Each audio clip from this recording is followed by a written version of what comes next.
Hey, good morning. How's it going? Um, just woke up. Well, been awake for about an hour, but just got at it, got going.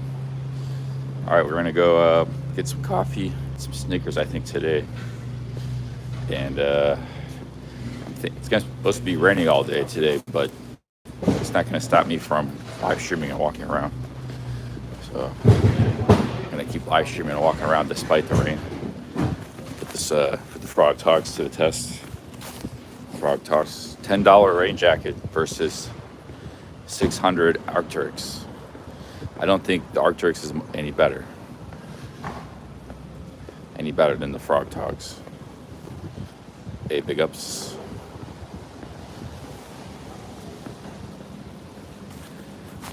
Big ups, Matt Cass just landed in Bangkok. Cheers, man. Back in Bangkok.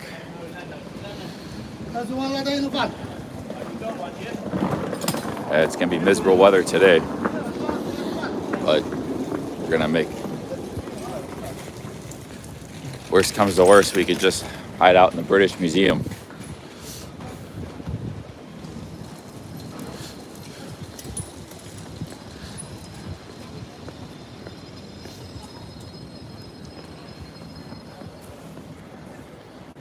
There's a Burma exhibit in the British Museum today. The British Museum is free, but sometimes when they have special exhibits, in that case, it's £15. But all the museums here in London are free. In London are free, which is pretty awesome.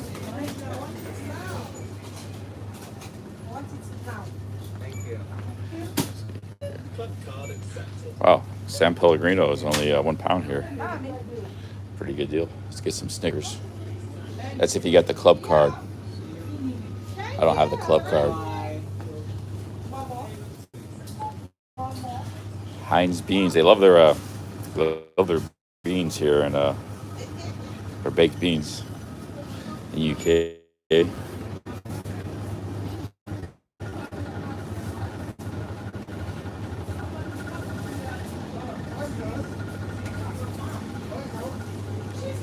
Four Snickers for £2. Look at that. Cheapest Snickers in the world. Yeah, Bobby Crush said that yesterday. Yorkie raisin and biscuit. What the hell? That's a great deal. Damn, man. Deal of the century right there. $2 for 4 Snickers. We're gonna get these. Hey, what's up, Vincent?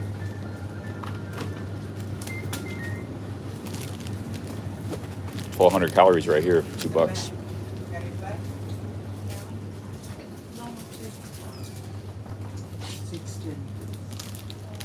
Might hit this San Pellegrino. It's pretty good sparkling water.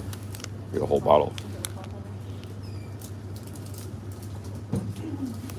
Oh wait, I got the copper water. I filled it up today. I just filled up this morning, so I gotta wait 6 hours.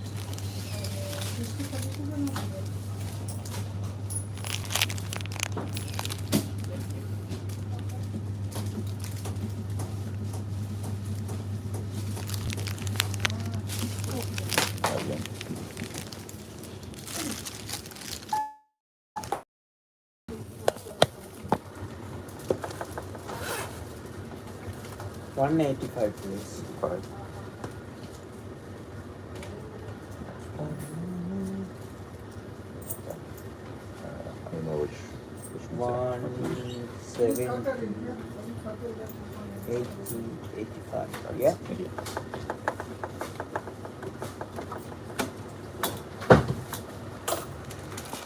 Cheers, guys. So we got a 4-pack of Snickers for $185.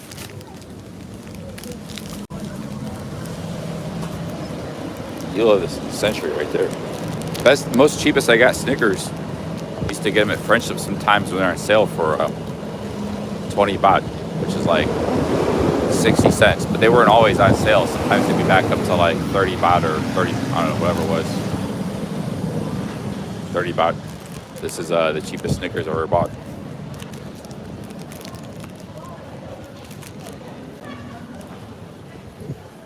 We will be eating these this morning, or one of them, maybe two, and going from there.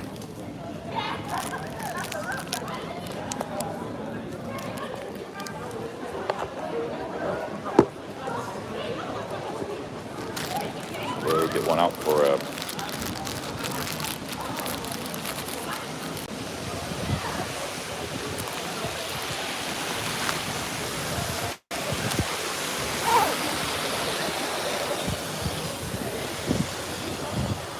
all right, let's go get some coffee. This isn't much of a storm. Maybe later it'll be storming. It's supposed to be storming. Everybody's saying it's supposed to be storming today. Tomorrow it's supposed to be sunny.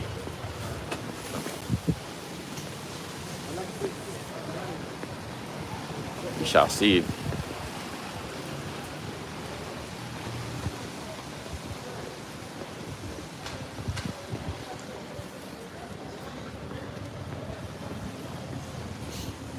Long day ahead of us. It could change in a moment's notice.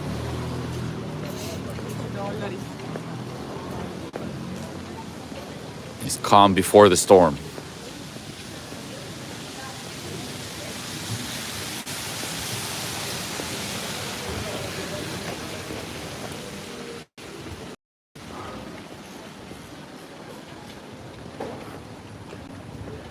Yeah, it is a wet country. I don't think it varies. Like year round, it's kind of wet. Maybe a little less so in summer, but that's why it's pretty green in the countryside.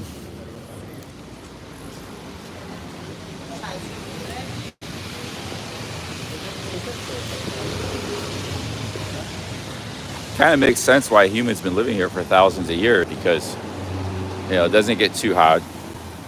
It's a plentiful source of water. Doesn't get too cold, and you got to have water to survive. You got fish all around. You got peat bogs, and the moors used to be a big source of fuel, and talking thousands of years ago for making fire and stuff. You got woodland. You got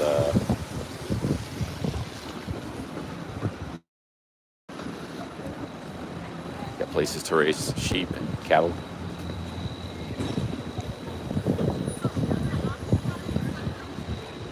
I have to go up more.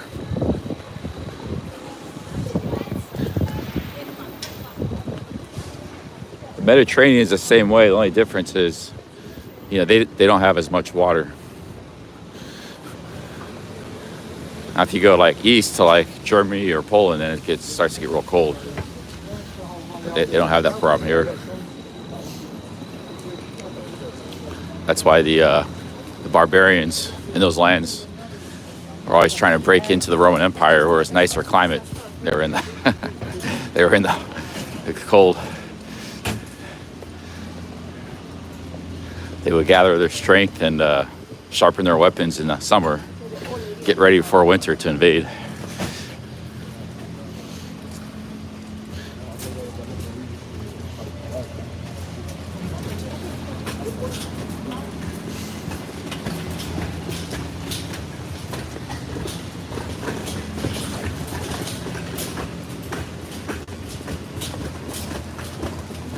The Roman Empire basically took all the nice lands. Or was it nice? They weren't, as far as bad weather, they weren't bothered with.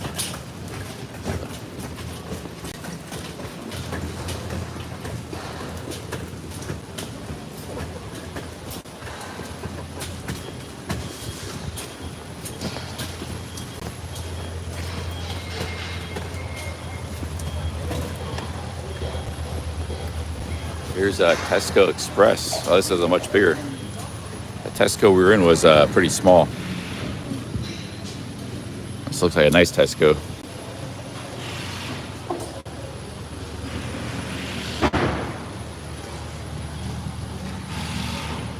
Man, that hostel I'm in is a cluster, you know what. My room's only got 6 beds, but some rooms have 8 beds. There's a lot of rooms in that place, so I don't know, there's probably 200-300 people in that place. It's pretty good business if you think about it. It's $30 a night times, and they're pretty much 90% booked most nights. This is off season, they're still totally booked. Probably more expensive in the summer anyways. But $30 a night times 300 rooms, that's $10,000 a day they're making. Obviously they have quite a bit. They only got like a few employees there too, manage the whole thing. They got they got cleaning staff. They got a cleaning staff. That's a pretty big cleaning staff. Yeah, cleaning staff. They got a few desk employees. Probably a maintenance guy. That's about it.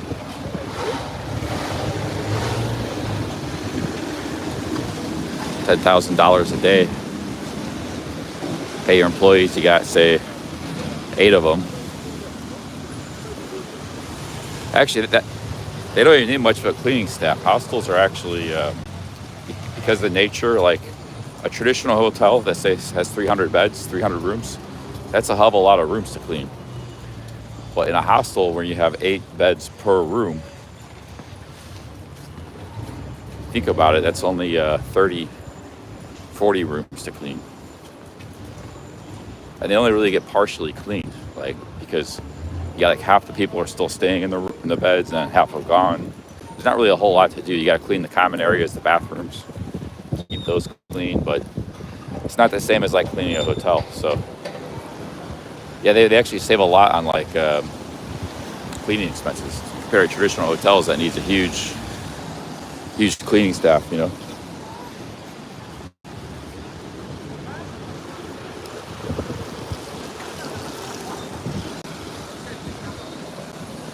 Yeah, I don't really like. I'm getting kind of fed up with the hostels. It's my like 8th night, last 9 days. But you got to do what you got to do sometimes. See, if I were to stay in a hostel, I was traveling around the world. I just stayed in like a couple of nights here and there, like maybe 4 nights a month. But I kind of have to because of London. London's so expensive. I was looking at Brighton. They got like hotels down there for like $40 a night, same as Newquay. I should just go to Brighton. But I don't know what there is to do in Brighton. Looks like there's a beach there, up here. At least some nightlife. But supposedly it's LGBTQ nightlife, so that's not really a big appeal to me. Maybe for content, for laughs, but it could be good. Go to a gay bar or something. It'd be funny. But finest Persian cuisine, another Persian restaurant. Look at that. Persian restaurants are usually pretty rare. Let's see what kind of food they have here at Sadaf. Sean would know all this stuff. I don't know what any of this stuff is. Main course, kebab kubide with naan. Juje kubide, kebab bar, kebab sultani, biryani, chelo kormesh gourmet. I don't know any of this stuff. I know gourmet sabzi. Sean made that before. Kidney beans mixed with finely gourmet sabzi. I know that one. 15 pounds. Persian food.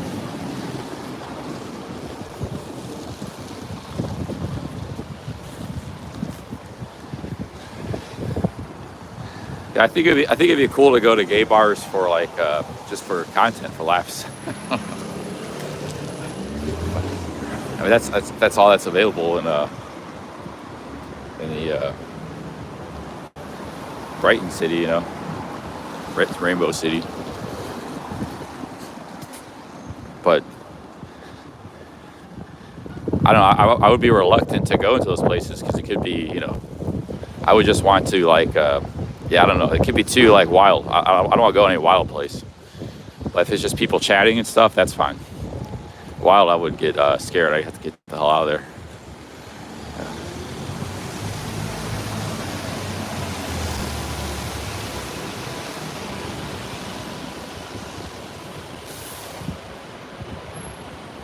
Yeah.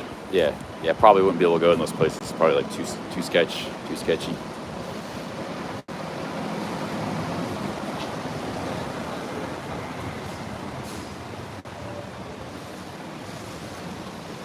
Definitely wouldn't be a disco. It'd just be like a pub, you know. But there could be like, I don't know.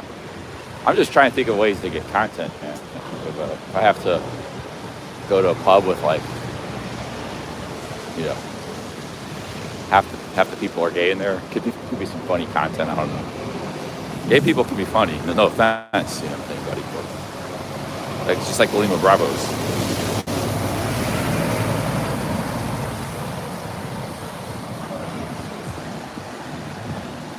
Lima Bravos helped built my old channel. They were a part of it. Lima Bravos of Pattaya, Thailand.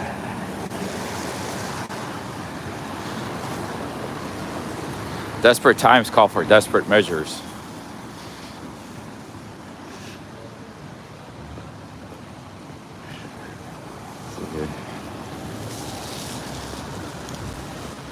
I think this is that coffee shop where we were at before. This place looks pretty good. I think I walked by here.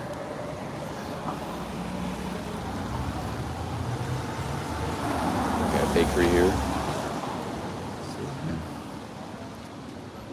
It's pretty good. It's like a mom and pop bakery, coffee shop. I should just eat here. I got that Snickers. I'm just gonna go. I got 4-pack of Snickers for $2, so I'm just gonna go there.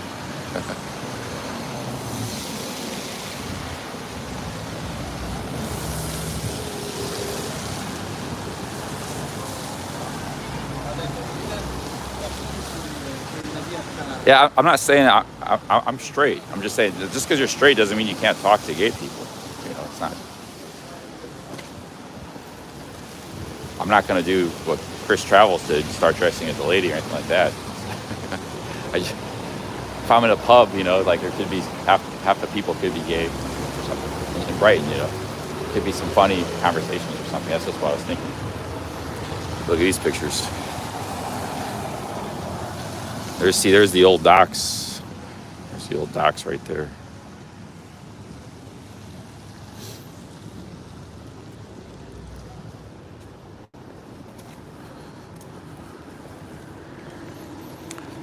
Proud to support Royal British Legion.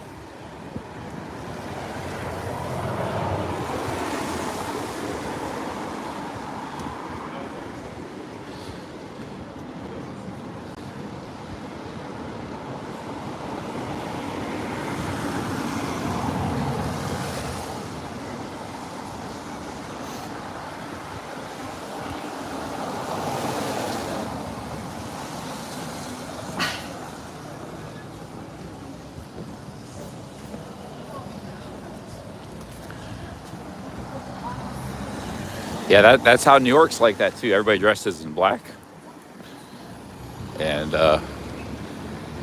like they're gonna burglarize your shop. That's how New York's like that too. At least it used to be. I haven't been there in a long time, 20 years.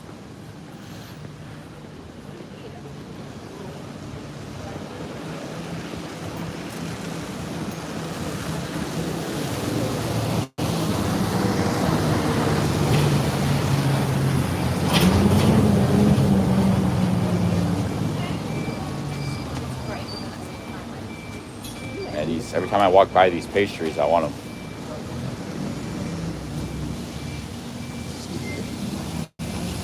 Pretty good. Hey, big ups JTG with the 10 pounds. Cheers. Big ups JTG.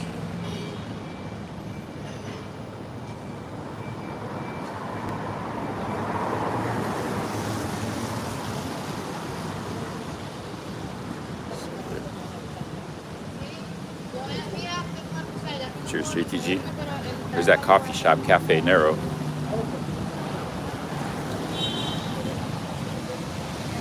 You guys want to go see the Burma exhibit at the British Museum?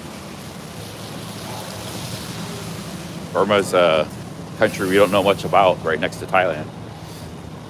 It's like because Burma used to be a British colony, so they have a lot of artifacts and historical things and stuff. They got a big exhibit in the British Museum about Burma. What do you guys think? That's something you guys would be interested in? I mean, there's other stuff.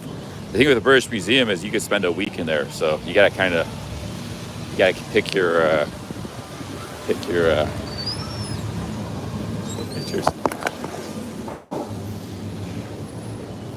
How's it going? Can I get a large Americano? Uh, black. Yeah. For here. Well, I'll take a paper cup though.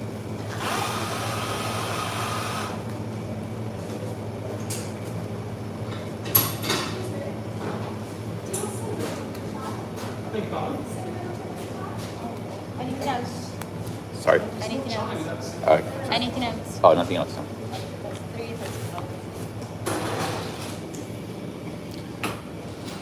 Oh, you got $100 tip. Nice. $100 tip there in the cup. Look at that. $100 tip. Which machine would you like me to use? The Jeff Bezos rolling through here earlier or something. There's actually $100 bill in there. Cheers, thanks.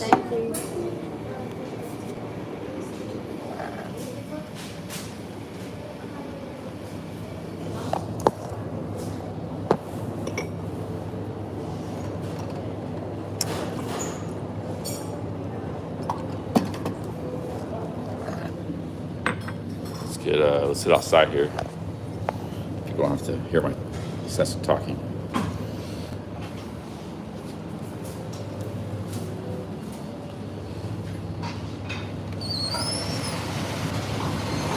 Yeah, that's true. I get a $100 tip sometimes too. But that's amazing. There's other stuff in there. Somebody came through and dropped some big bucks. Must have been just this morning. That's why they gotta have the tip jar out there. Just like a live streamer. I mean, you never know when they're gonna drop that $100 tip. There's just a $100 bill sitting in there. Especially like a place like this in London, where you got like just mega rich everywhere. This is the West End of London. Hey, big ups JTG. Cheers. Thanks to the super chat.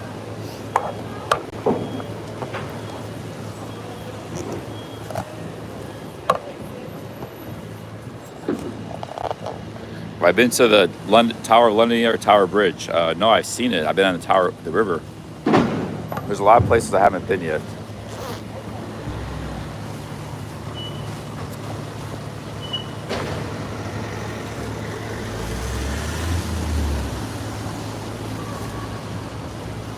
Let's go sit over here. We go another around.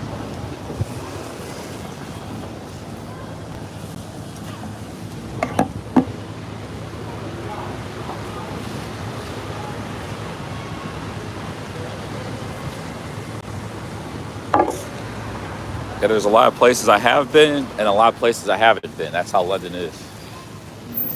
It's a massive place.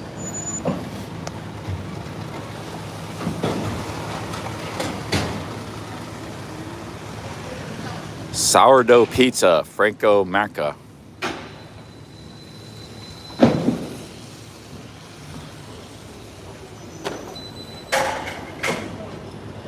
I keep feeling like I'm gonna lose something important, like a wallet or something. I haven't lost anything yet throughout this entire trip. I guess it's just being vigilant. Being vigilant against losing anything. Hey JW, thank you JW for the 250 euros. Cheers, man. Thank you very much. Yeah, because I had a habit of losing things, so I'm extra vigilant this trip. No. Big ups JW. Cheers.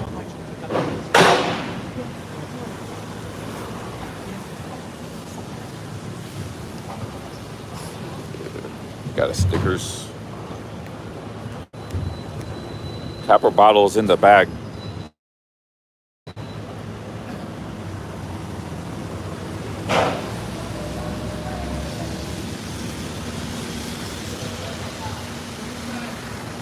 Steve says this trip is made for stellar entertainment. Yeah, I think a lot of Brits have liked it. Just kind of seeing like, it's not always the best content, but just seeing an American navigating their way through the UK. But yeah, I think these streams have been carried by the Brits because when we start the stream, the Americans are still asleep right now. They kind of come on later in the night when I'm already tired streaming all day. So we don't have too many Americans watching right now, I don't think. That car.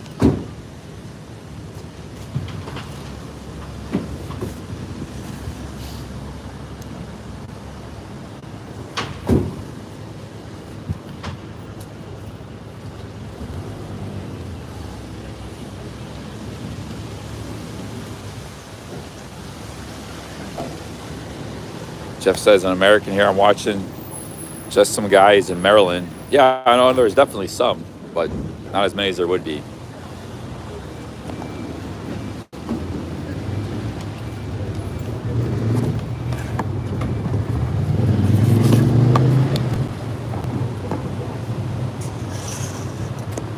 That's, you know, that $100, that's only 77 pounds. That's how much stronger the pound is to the dollar. Because I see some exchange. So if that $100 bill, they would just get 77 pounds. So the pound is, yeah, the pound is worth a lot. It's like the Swiss franc. Are you gonna go to Ireland? Yes, I am. I will be in Ireland.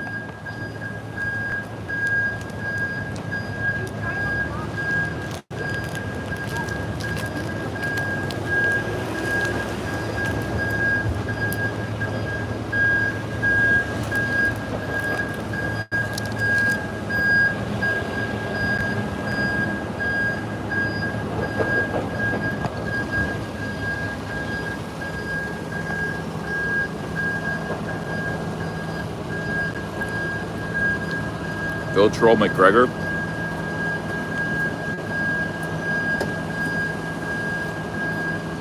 That doesn't seem like a guy you'd want to troll.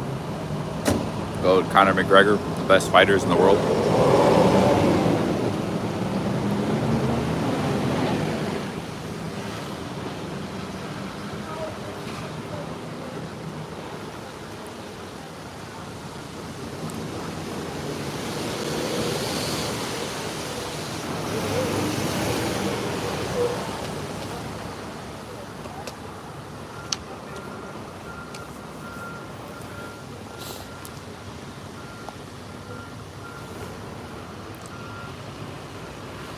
How's the pricing of hotels? I've been staying in hostels 8 of the last 9 nights. So my hostel is like $30 a night. I didn't even bother to look at hotels because I figured they're really expensive. So when you get to smaller British cities right now, there's some deals. Like I was paying $40 a night, not pounds, dollars. And like Newquay and a couple of those villages I was in. But yeah, London, I didn't bother to look for hotels. I'm just paying $30 a night for a hostel.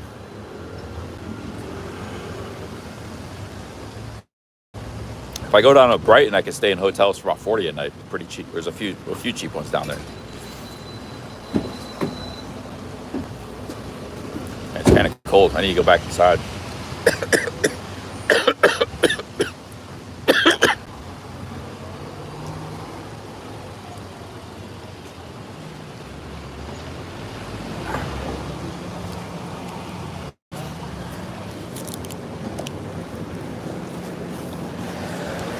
Jim Jiz says, do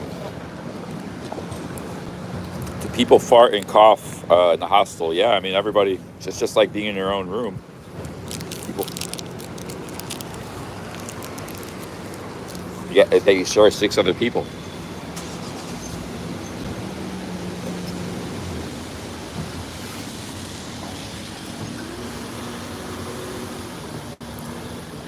Yeah, people snore. Snoring doesn't bother me, but a couple nights ago or 2 nights ago, there was a guy snoring, and I heard some guy like, "Oh my God!" It's all like, and that guy was annoying me more. The guy like some foreign guy, the guy complaining about the guy snoring, making all these noises was way more annoying than the guy actually snoring. Like, you're in a hostel. What do you expect? Of course, I could be snoring for all I know. I don't know.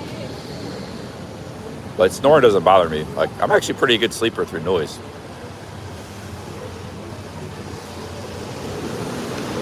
This guy was making all kind of fuss about, because the guy was snoring like 4 in the morning. That guy actually woke me up. He's the guy that woke me up, not the snoring guy. It's chaos in those hostels. I got a good one. Some of these hostels in London got 15 people in one room.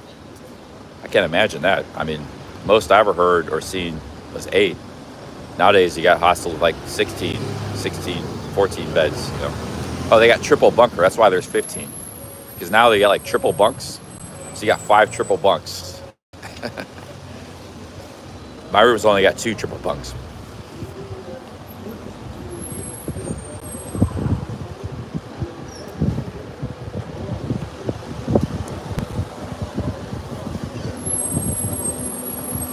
Hostels would be good, like I said, just for a couple days here and there. Just a little bit, you know, maybe meet some people. If it's like a party, well, I don't know, party hostels aren't good because it's a lot of like young frat type people, which not really people I really have much in common with. I like more eccentric hostel goers. I don't know what kind of hostels you have to stay in to meet those. It's kind of random. Yeah, everything is a triple bunk now, at least here in London. It's like, you know, normally it's just a bunk bed, but they got these triple deckers, 3, 1, 2, 3. Like the last hostel I was at in Camden, I was sleeping on the ground. So they got like a bed on the ground and then 2 beds above. So it's a triple decker. And there were 2 of those in this little closet sized room. And then the bathroom is like, you can't, it's one of these rooms, if you open the door, and the bathroom door is slightly open, you can't open the door. Likewise, if you open the bathroom door, sometimes it'll like hit the sink or the toilet or something. You can't open it fully. That's how clustered things are. It's pretty bad. You pay for that cheapness one way or the other. A city like London. Yeah, there are a lot of ladies. I don't know, like, they're Western, like European ladies and stuff, but I don't know how approachable they are.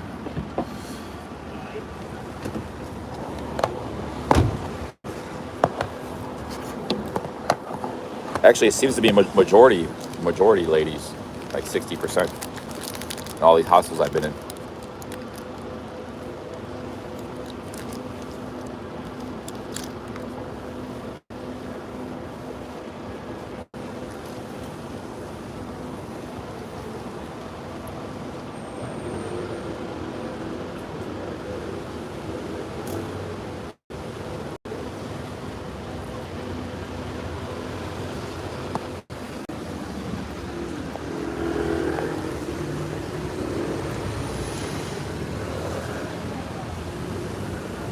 Main man saying, Charlie, come back in the summer.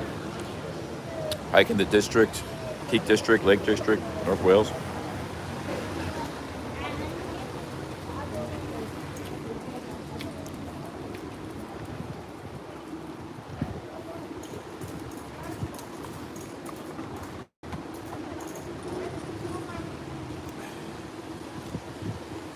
Yeah, there actually are, like, there's a, in my room right now, there's like an older lady. She looks like, they got an age limit. Maybe this household doesn't have an age limit. She looks like she's 50, just a random, kind of normal lady. I don't know if she's living there, but obviously it's all she can afford.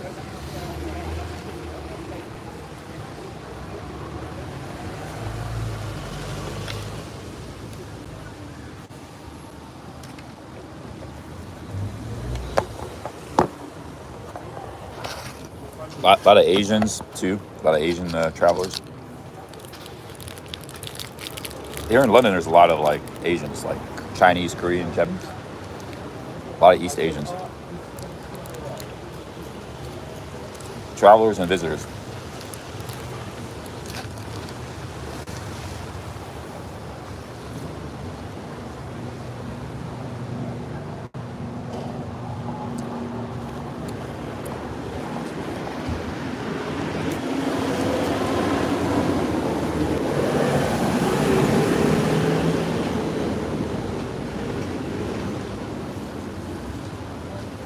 No, there's budget Asians too, like younger ones and stuff. There's a lot of these hostels, quite a few. I see quite a few Asians.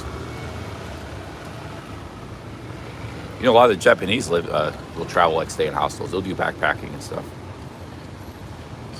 Not everybody that travels is rich. There's just a lot of people that just want to travel. You know?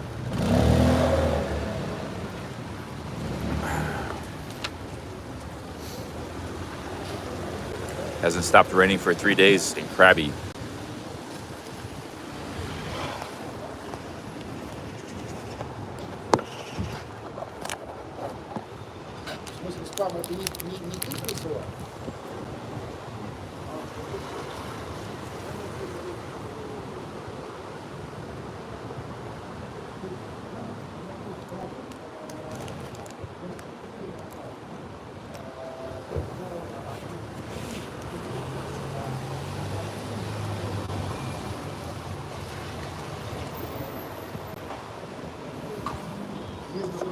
I've never actually stayed in a hostel in Japan, I believe, but I have stayed in capsule hotels a number of times.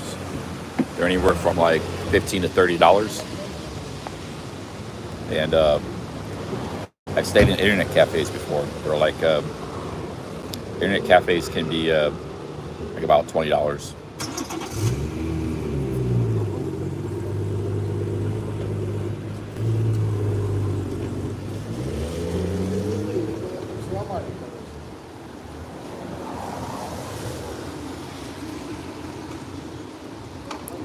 I had a nice BMW just pulled away.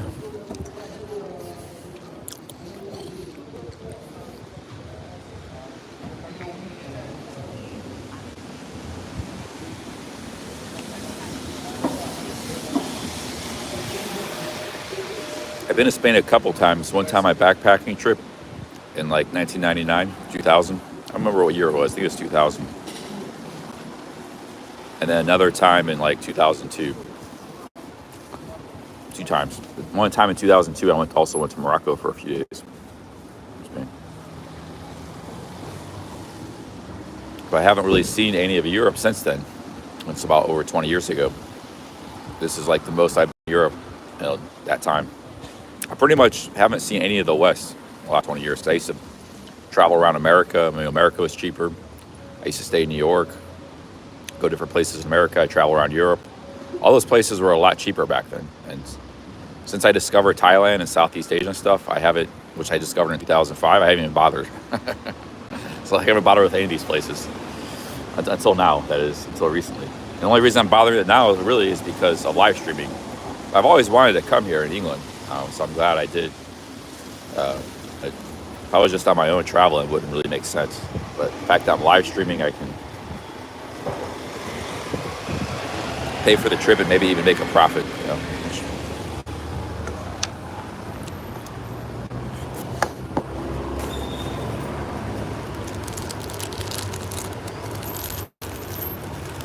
Got Snickers now. 4 Snickers for £2.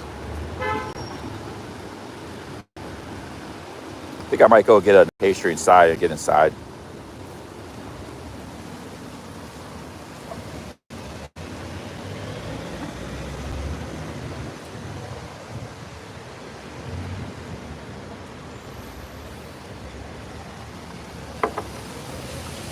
There's also in Japan, aside from there are hostels in Japan, but I've never stayed in a hostel in Japan because there's other cheap options. Capsule hotels are actually very comfortable. So you got capsule hotels, internet cafes, hostels, and then the fourth thing is like these really simple, tiny tatami mat rooms. You're basically sleeping on the ground in a straw mat. Those can be very cheap. Those can be like $10, but they can be very dirty. Bathroom down the hall. They're basically for like homeless people, homeless Japanese. But as a traveler, you can stay in them too. There's places in Tokyo, they're like $15, $20 a night. In Osaka, you can get them as cheap as $10 a night. Osaka's actually got a big homeless problem, vagrant problem. There's a big slum. There's a really depressing neighborhood. It's not real depressing, but it's kind of depressing in Osaka. It's just like south of Namba. It's real full of homeless or like semi-homeless people. people in it, like a lot of here are these like real like these shops like faded times or something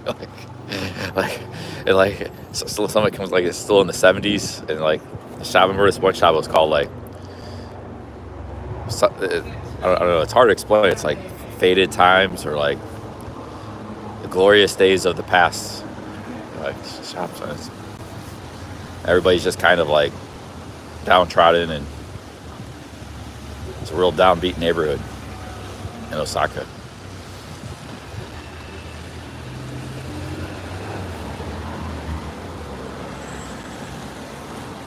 But some of those guys, they work itinerant jobs like construction. They get jobs, but a lot of them are older, like they're in their 50s, 60s, 70s, and they're just living in a tiny little room, Like a lot of older, if you're an older guy and you're approaching your 50s, you got to have your act together because a lot of older guys slip through the cracks. In America, we used to have those kind of rooms for single men too. They're called single room occupancy. Here they call them bedsit. America, they're called efficiencies or single room occupancy, but there's not much in America anymore. They don't have those in America anymore. Every city used to have a lot of those. A place where older guys can stay in their own room, really cheap rent. But they don't have them anymore because of the crazy real estate things going on. So there's still like some, but so where are you going to go if you can't get a single room occupancy? You can't afford to maybe you get a trailer in the middle of the desert or something, but these trailers can still be cheap. Maybe you retire in Thailand, but you need some money to retire in Thailand. You need that bank for the visa. There's no easy answer.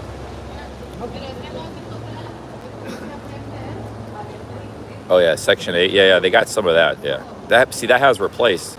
It used to be the private market provided for these guys. Like they didn't use Section 8 because it'd be cheap. Like there'd be a big, giant building where all these guys live, or like it'd live like a place like this, and each place would be a single room occupancy, each window. Just a small little apartment, and the rent would be super cheap.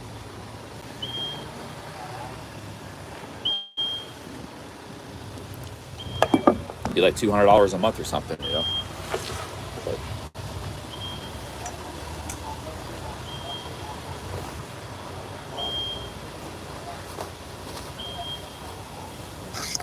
But if you got Social Security, you shouldn't.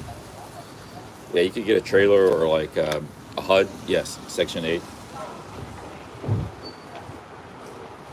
It's all pretty good. Well, what about other countries? Other countries, America provides a lot of protection for seniors. Not every country is like that.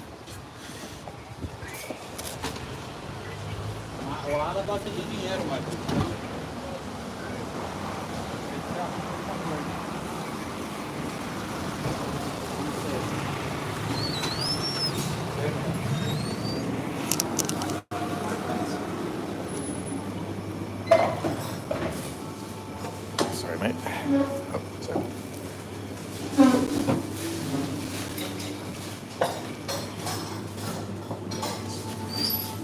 I'll go get a pastry. Snickers is enough.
got a blueberry muffin. Still got half a coffee left.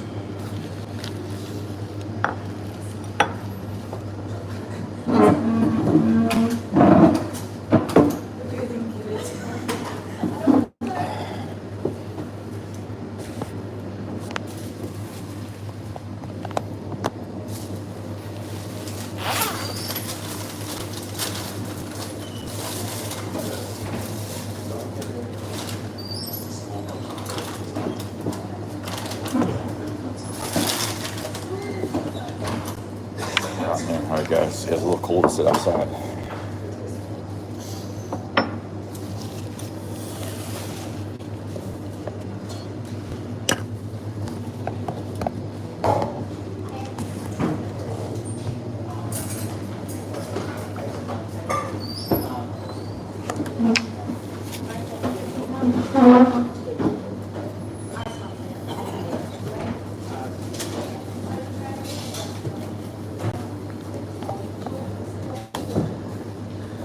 We need a fund to get Beardmore to London. What would he do in London? We were talking like he needs to go to Pattaya. He could be like, he could work for Nightwish, or he could actually be a great bar manager, but I don't know if that's his thing because he's very religious, I think. So, it might be too morally depraved to go to Pattaya for him.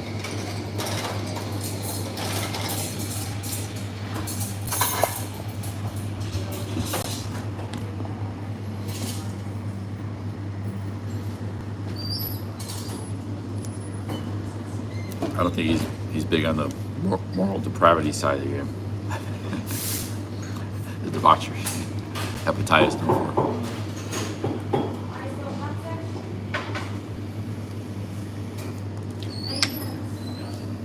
Because I mentioned something about it, like, yeah, we have a lot of guys in my chat that follow me from Thailand. So like, they start going on about lust and stuff, 7 deadly sins.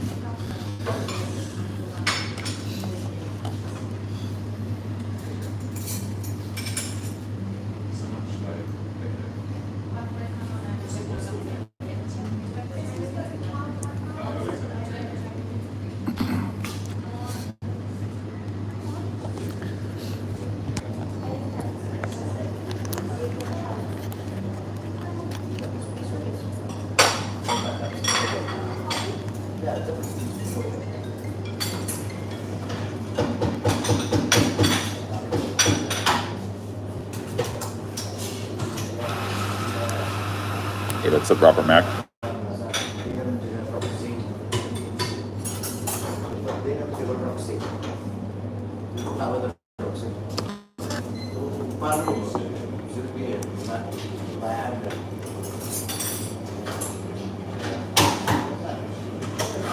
See, when a guy like Rio shows up in the stream,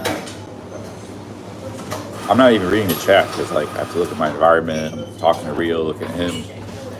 So like I know the chat's like having a field day of flying, but I'm just like, you know, living life at that moment. I'm not paying attention to the chat.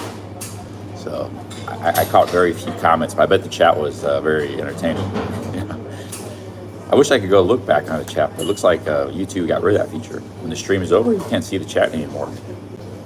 You guys notice that? They changed something. Sometimes I would go look back at the chat because I could be able to see it as it was happening. Some streams. The best streams is when the live streamer is not looking at the chat. Because that means something's going on, content's happening. But, you know, engaging in the chat can fill up dead time when nothing's really happening. That's kind of what I'm doing now in these coffee places. Yeah, I got, you know.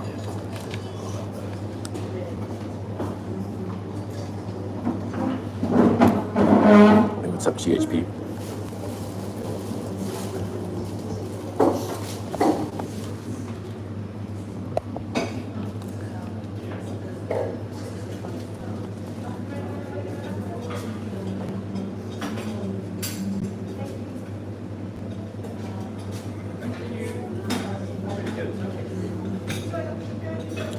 Might not be the best day for a London tour bus because they're open air. It's gonna be raining all day today.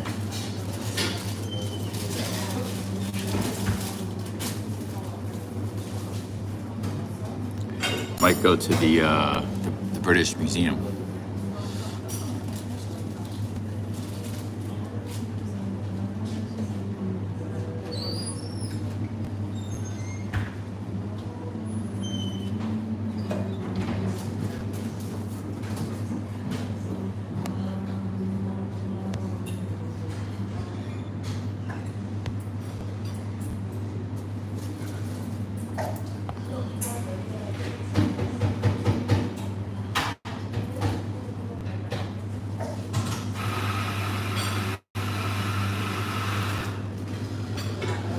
Shiva says my best mate runs beer tours along the river. There's somebody told me about like a lunch river cruise.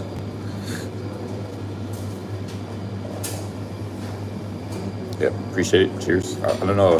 I'm not really. I don't drink beer, so.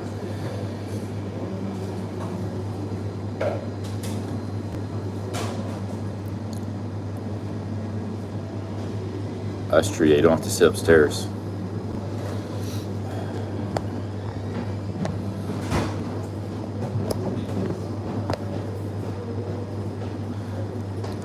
Just this guy saying 35 pounds to Edinburgh Airport. Yeah, but how much does it cost to get from here to Edinburgh? You can fly anywhere in the UK to Dublin very cheaply.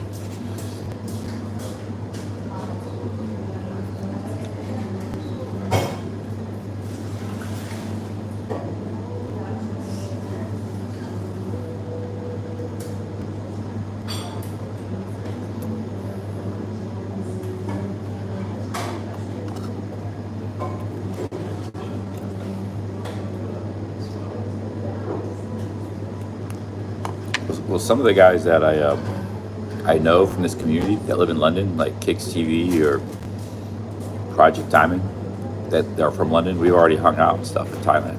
We maybe see each other again in Thailand. So we did have a couple of stream snipers here in London so far.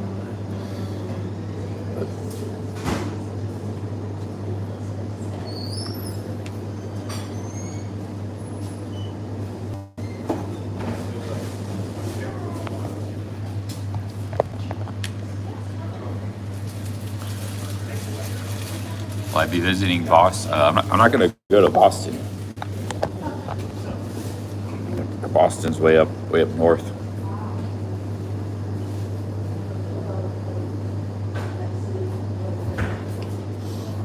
I got maybe a little bit of time in London left, a little bit of time in some other city, maybe a day or two in Brighton, and then maybe head to Dublin. That's it. That's the remainder of this trip.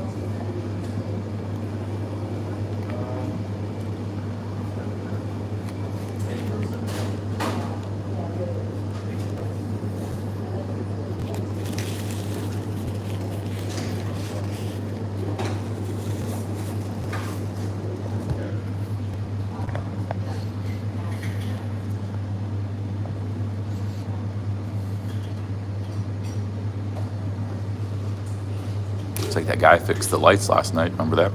Or yesterday?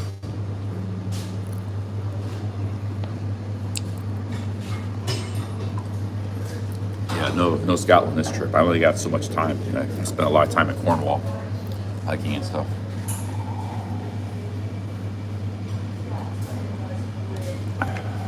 I spent the first 10 days in Cornwall.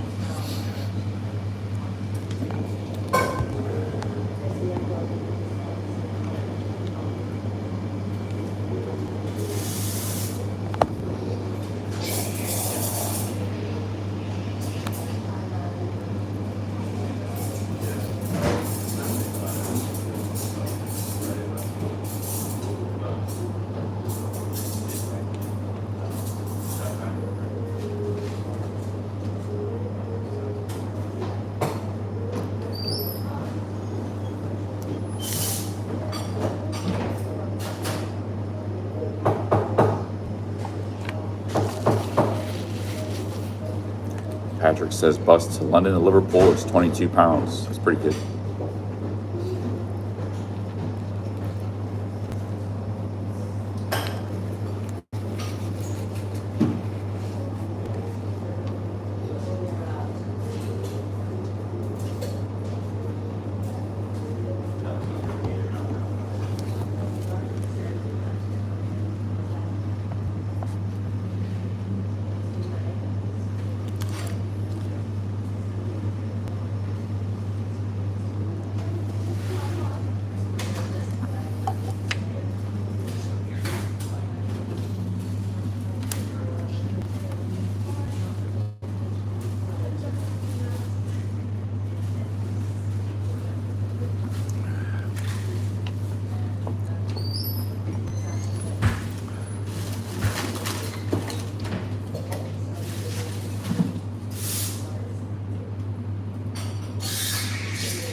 Yeah, Yaz, I've seen a lot of these things. I've seen Yaz, or I've seen Hyde Park.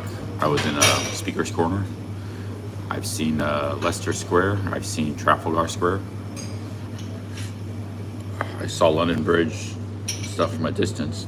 I walked by St. Peter's Cathedral.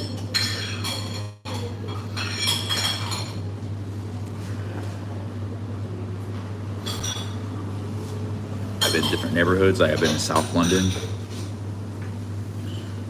I've been different parts of North and West, walking around.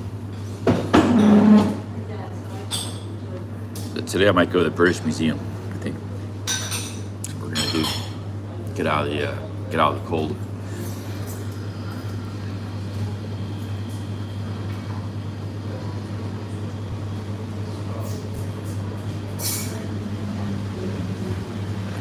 My favorite thing anyways is to see the architecture in the streets, not so much sightseeing. Like for me, the sightseeing is the city itself, which we've been seeing a lot of. I'd like to see more before I go.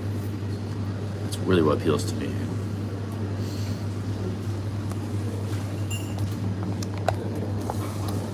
You take it like take a big palace, like in some city. The palace is something the king created.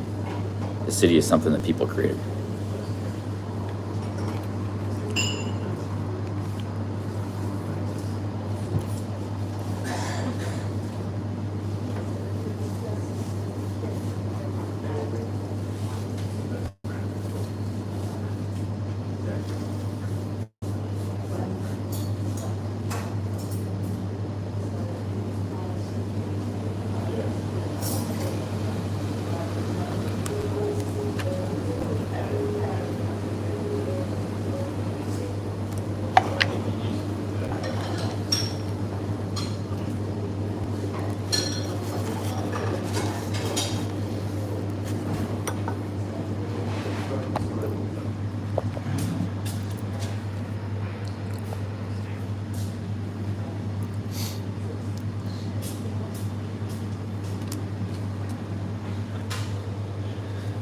I don't know if I'm going to want to do a lot of walking today because of the rain.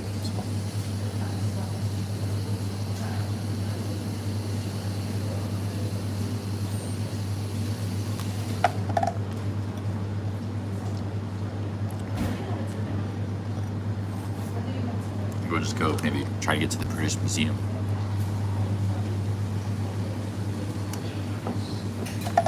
Yeah, I've walked along the Thames River. I've seen the Thames. I've seen Piccadilly Circus last night, Leicester Square, Soho,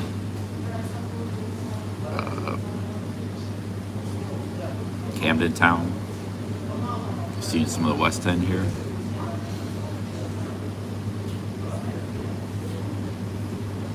Yep, I walked like 35 miles in the city, or plus, maybe 40 now so far. Been on the tube quite a few times. I've been on the buses.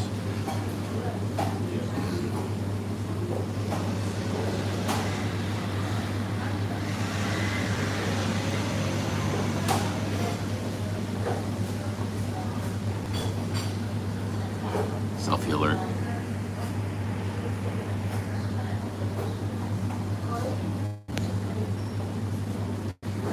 Ambia says I haven't been to East London yet. That's true. Yeah, I've been Kentish Town, just kind of North London. I need to go to East London before I leave. I've been in the city of London. That was at night.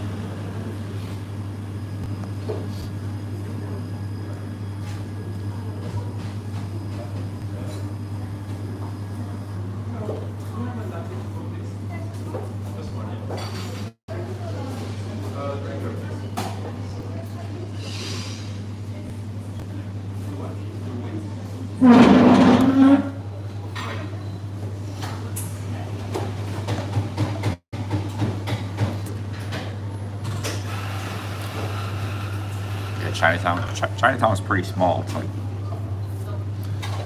4 or 5 blocks. It's part of the entertainment district with Soho and Piccadilly Circus. It's all real connected to each other. Leicester Square.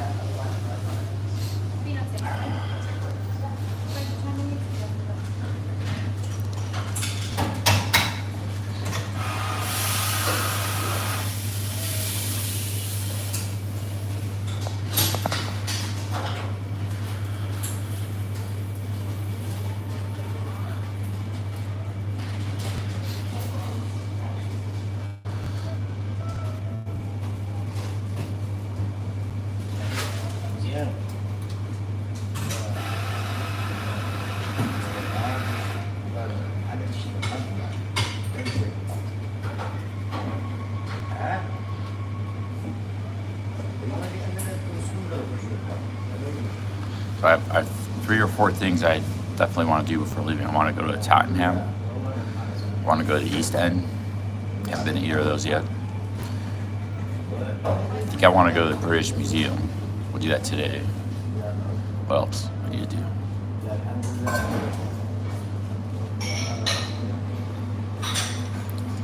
Oh, I want to go to Speaker's Corner again on Sunday, which is in Hyde Park.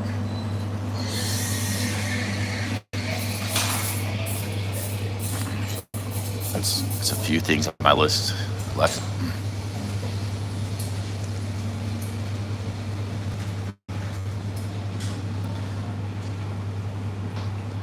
Bagel bake. Oh yeah, I also need to eat jelly eels. It's another thing on my list. Maybe do that tomorrow.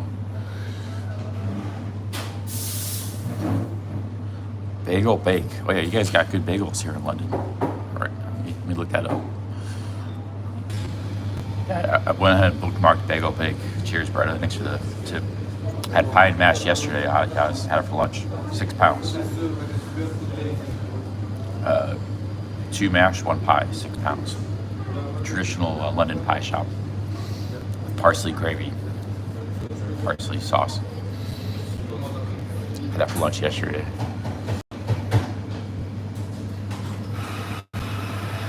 It was good. Good cheap lunch.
out, get another coffee. It's a nice relaxing spot here.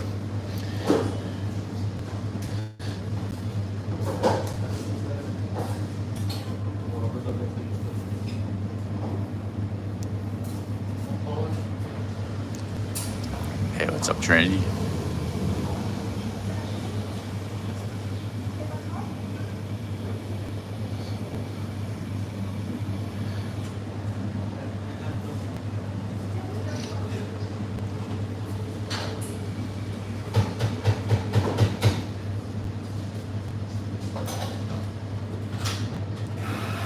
I can get an apartment here for, say, $600 or less a month.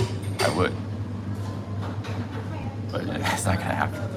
But the same apartment would be $300 a month in Thailand, so I'm willing to pay double to live here. But you can't just pay double; you gotta pay 10 times, then you can live here. For $600 a month, I would live here.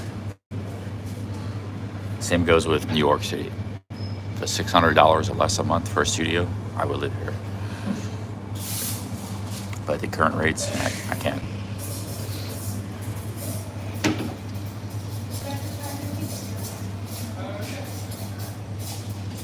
That's what I'm willing to pay.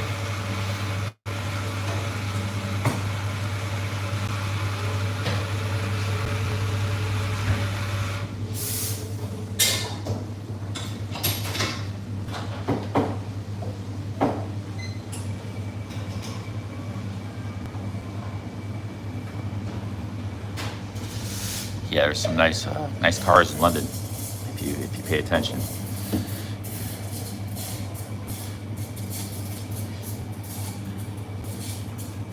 Yeah, I don't know what they go for, but I know they're not cheap. I don't think you get anything for $600. I said dollars, not pounds.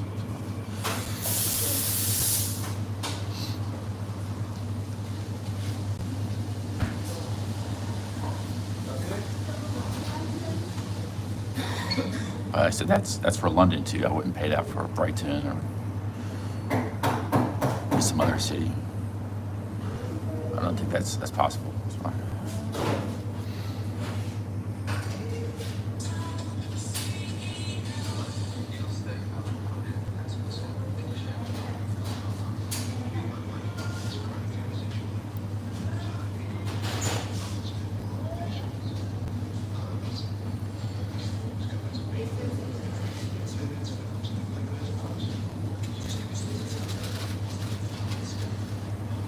Yeah, that you guys missed the point. My point was, I have the option. I could live in Bangkok or a place like Pattaya or Bangkok, pay $200-300 a month for an air condo studio, a condo. I'm willing to pay double to live in New York. I'm willing to pay twice as much to live in New York or London, $600 a month. However, that's not possible, so it's just not really an option. It's like you said, it's £1,500 a month or $2,000 a month. Just for the bare bones room. But to me, it's worth, my value of it is $600 a month. Anything more than that, I'm not interested.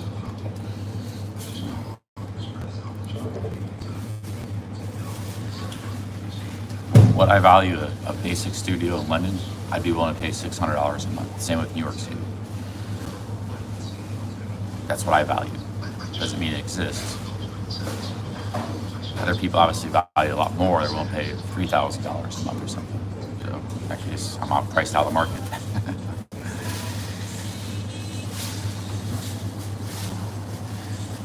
So rather than I just go to Bangkok and pay $200 a month or Pattaya. That's why I go to these places for a studio.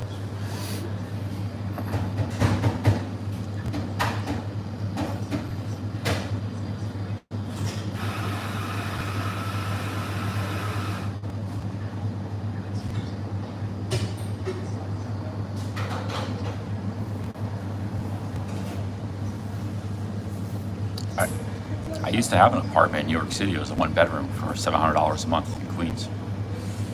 But that was 2003.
truck full of figs. It's a fake picture of a fig.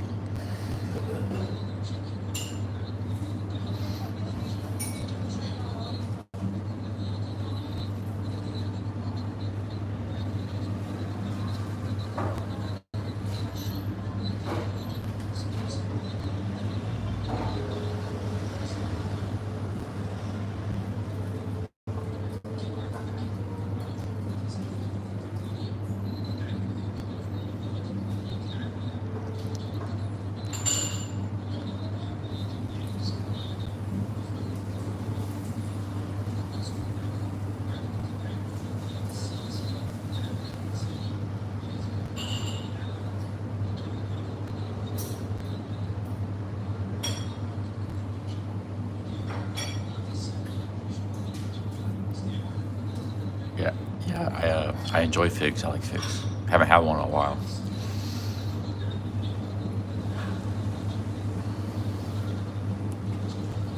I think they have more flavor, like more like nice chewy flavor than dates. Dates are good to make like in shakes, like bananas. You can make a date shake. They're kind of boring by themselves. Very healthy for you, same as bananas.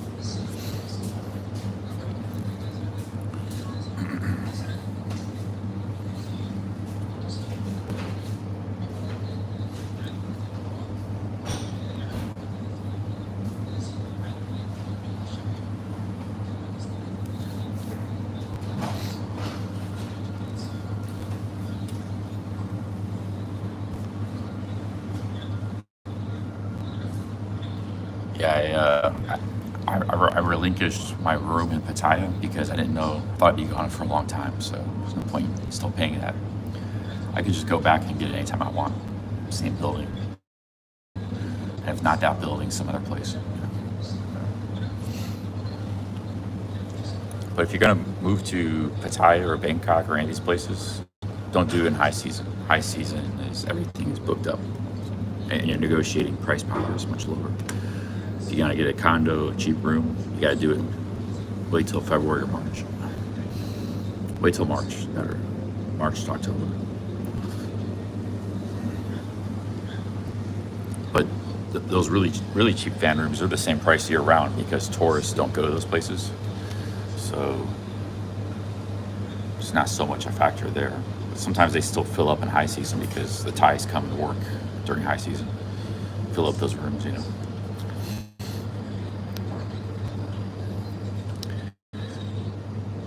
Rainy season is like, I think it starts in July. Starts in July, ends in October, end of October.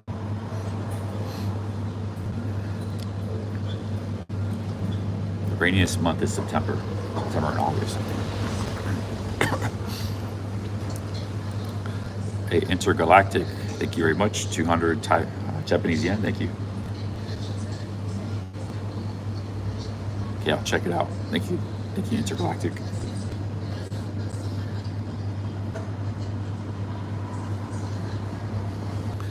Yeah, the Tyroler hut. The Tyrol is a mountain range in Austria, so it's called the Tyroler hut. I guess it's Austrian food. It's only 0.2 miles from where I'm at now, but they're not open until 6:30. Maybe I'll try that for dinner.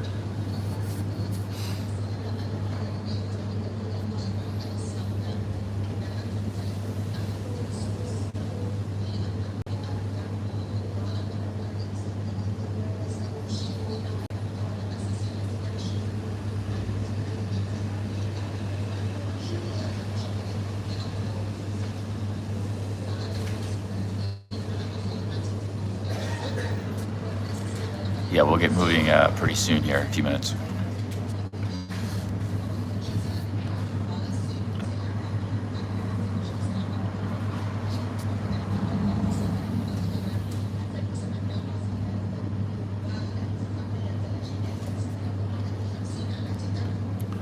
Actually, Chris, I think there was actually more bars back in the day. There's always been a lot of bars in Pattaya. Because there's bar complexes, bar areas that were closed that no longer exist, like Drinking Street, and stuff on Second Road, and Soy 7, Soy 8. So there's always been, I think there's actually less bars now than there used to be. But the bars are maybe bigger businesses. They have higher rents, and they're more like fancy and, you know, nicer decorations. So the quantity has decreased, but the quality, if you call it like that, has increased. It's really quality. But sometimes the quality, I think, is in the dingy old bars, you know. Those places had character, a lot of character.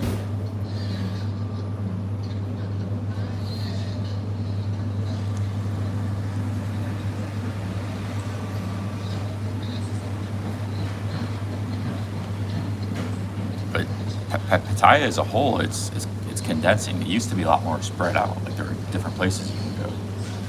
You know, there used to be like go-go bars like at Soy 2, Soy 3 and stuff. I remember way back in the day. There were like 3 of them, and nice, really fun bars and stuff. All that stuff's gone. It's really weird. Everything is just clustered on Soy Bukaw now. Soy Bukaw and Walking Street, that's it. There used to be a lot of other areas. Pattaya's actually shrunk in a weird way. I don't know why.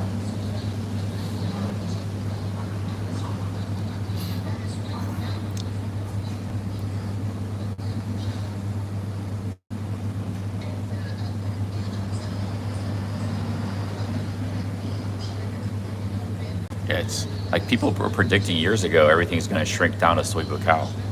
You know, they're saying Soy 6 might not exist anymore. Even they were saying Walking Street was going to be demolished. But Walking Street's always going to be there. That's been proven. And it does seem like everything is condensing this Soy Bukaw. And the rest of the city is just being like a general tourist area, residential and tourist. But I think the thing is, Soy Bukaw is just not that big of a street. It can't handle everything. You're seeing that with the traffic jams. And there's nowhere to walk. There's no sidewalks. So, there is places like Tree Town and these side areas, Soy Chai Poon. You know, so like Soy Chai Poon is actually doing better than it used to do because it used to just be like a slum street. It's actually quite a lot better than it used to be. But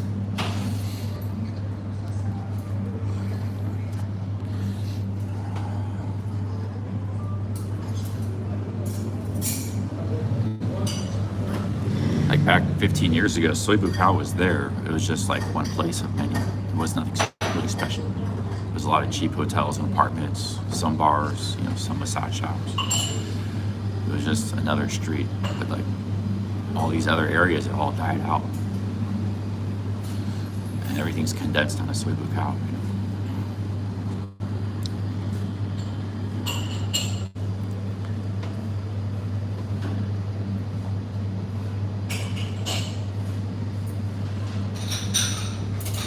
But the thing is, 15 years ago, Pattaya didn't have all the Russians, all the Chinese, all these mainstream tourists that they have nowadays. There were very few of them. Yeah. It was 100% Monger town back then. So.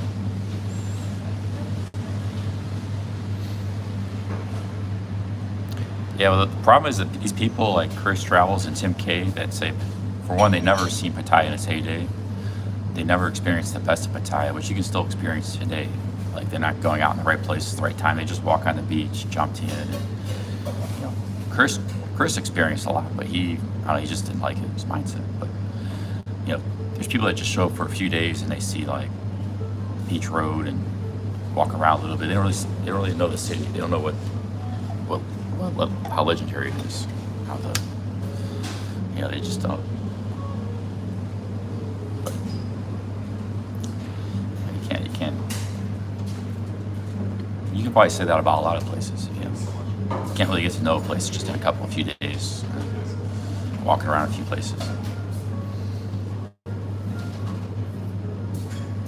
But I will say, like some of the fun and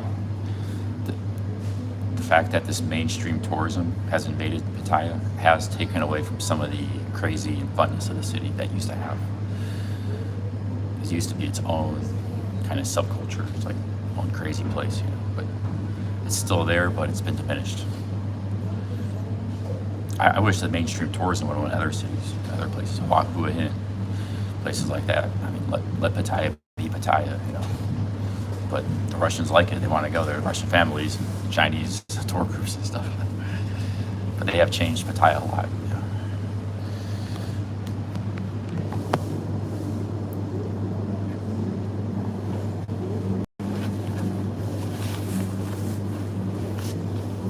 From its old days.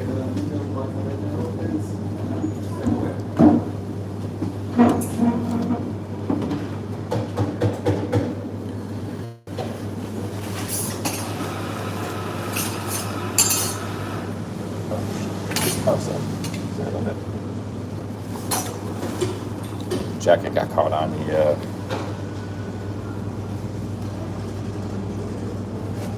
all right, let's go to the British Museum. I don't know if we can stream there, but we'll try.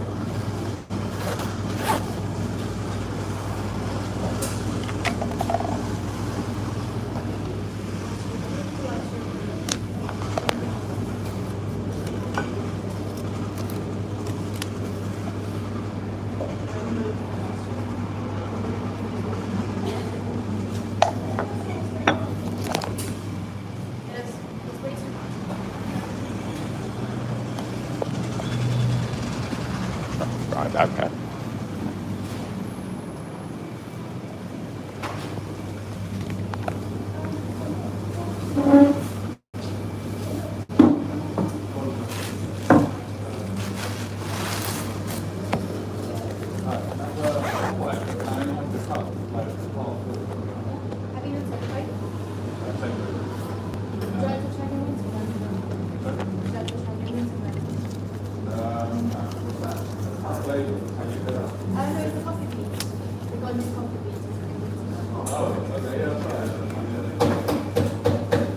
Garrett says I will not be able to live stream at the museum. That's not good. Why not? The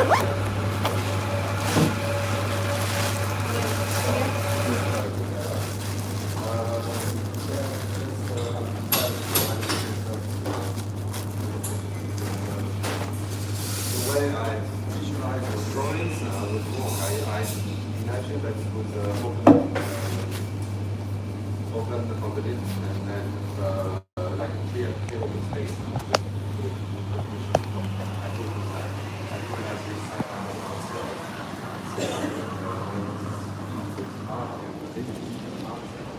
I got everything. I got my phone. I think I got everything.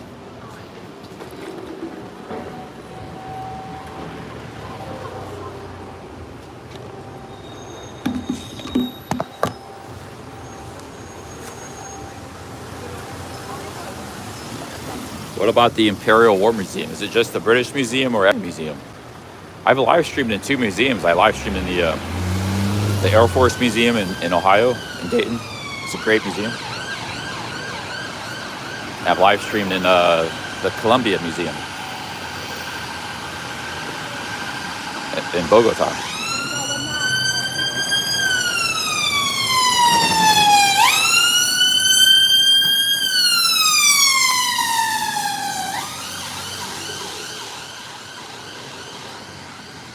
Hey, name, you're on.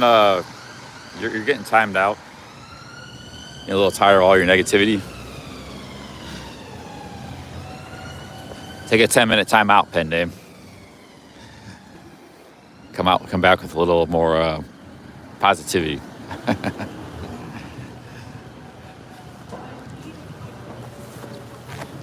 Yeah, put him in 10-minute timeout. He'll be back.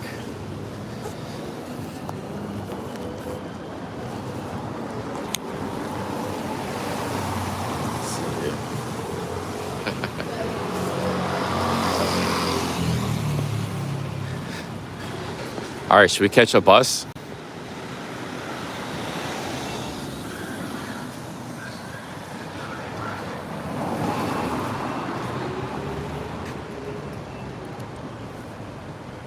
Patrick says, just go ahead and live stream. Don't tell him. Yeah, that's why I should have done it at the comedy place yesterday.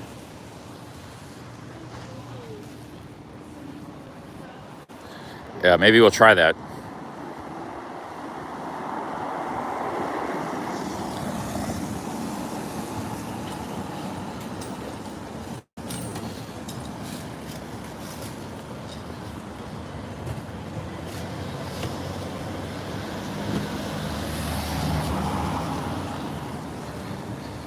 No, I don't.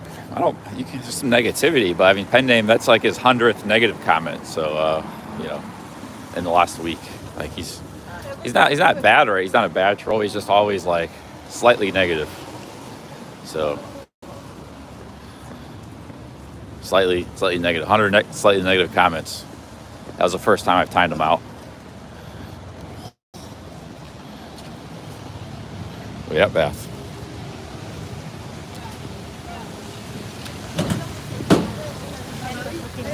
Sometimes you gotta, yeah, it's a balance. It's a balancing act. I mean, tolerate them, but, you know.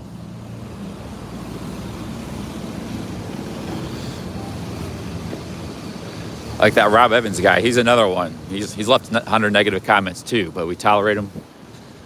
But, you know, he could be in for a timeout in the future. Rob Evans.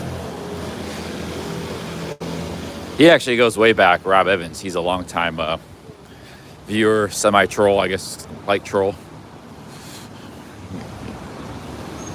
This pen name, he's a Johnny Come Lately guy. I don't recognize his name.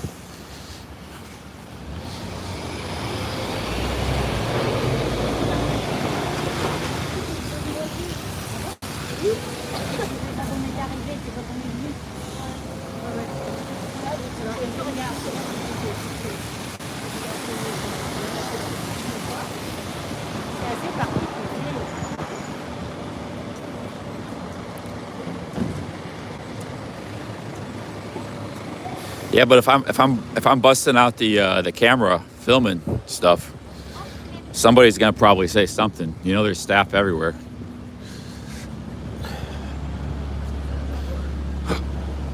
Let's try to catch a bus here. There's a bus stop across the road.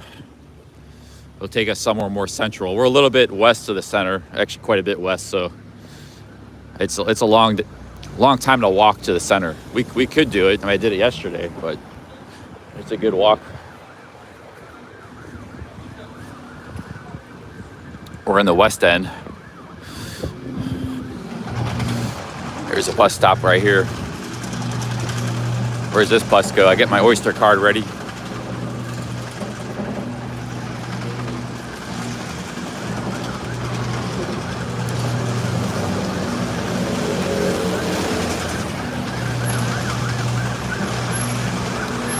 Yeah, where's my Oyster card? Hope I didn't lose my Oyster card.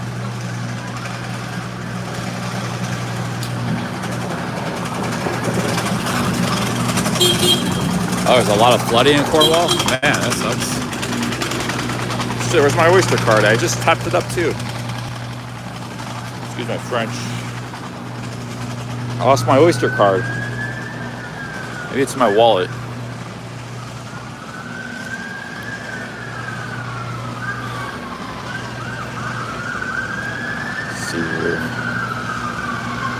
Where's my Oyster card at? Damn it. Maybe it's in my room. Maybe it dropped on my pocket or something.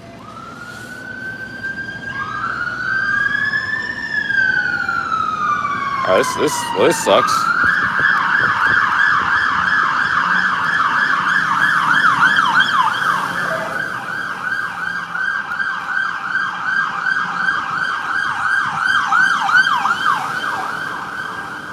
Fire going on somewhere.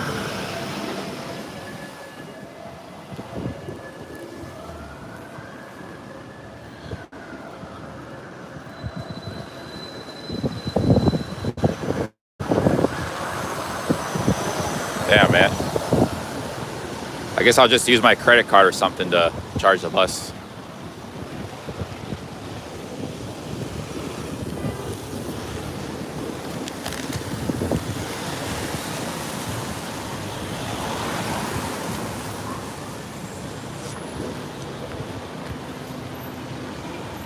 Maybe it's my other pocket. Try my little pocket. Oh, it's not here either.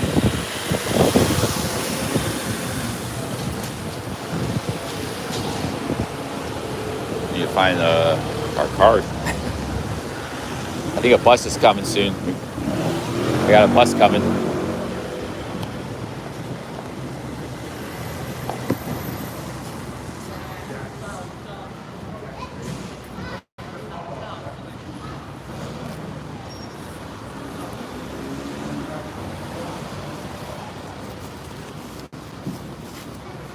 Here's the other thing with the museum. Even if you could live stream, there's a possibility technically you can't because the walls block the signal.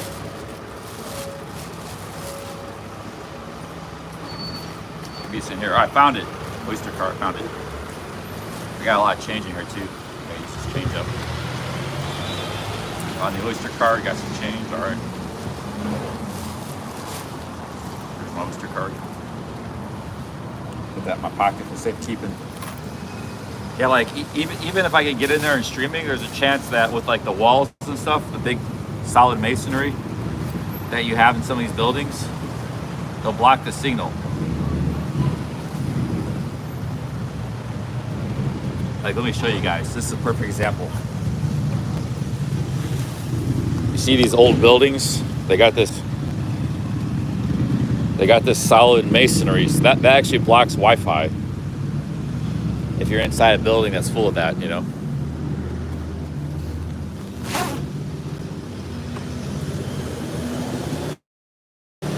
But here comes the bus. There's a lot of traffic, so it might be a slow bus ride. There's the bus coming right there.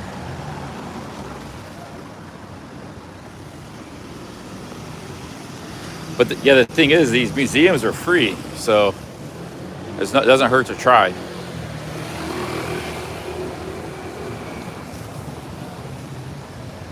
Here comes the bus.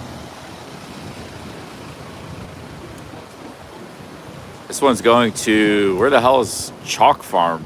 It's going to the Chalk Farm. Bus 27. I guess we'll get on here.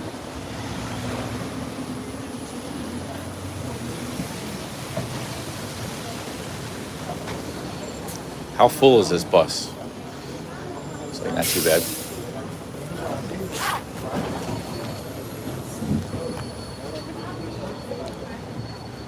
It sounds like a weird name for a neighborhood, the Chalk Farm. But maybe it goes through the center, so we'll just get us to the center.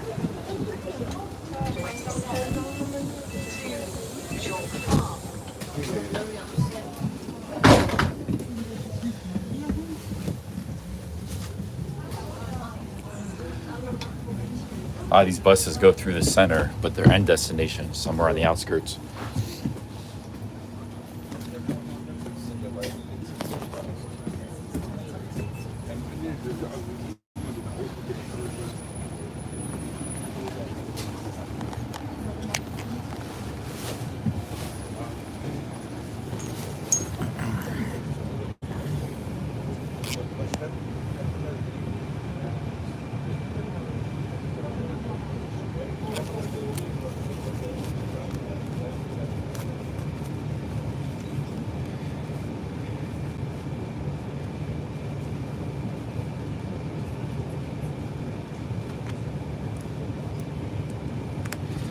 I bring my sweatshirt today. It's pretty cool. I don't think I brought it then.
it's a Formula Duck.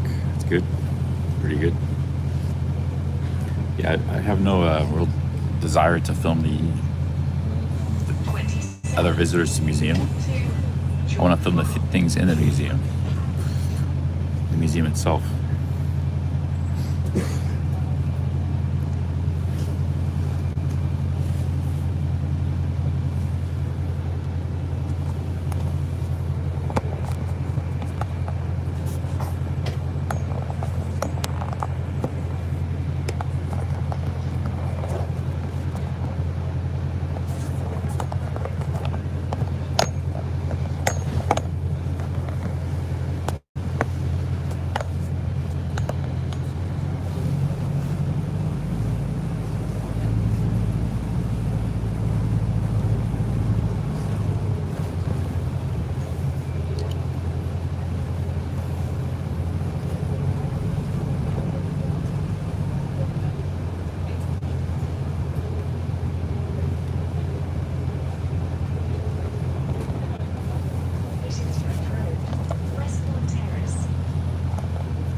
Where's my watch at? Oh, I forgot to put it on this morning.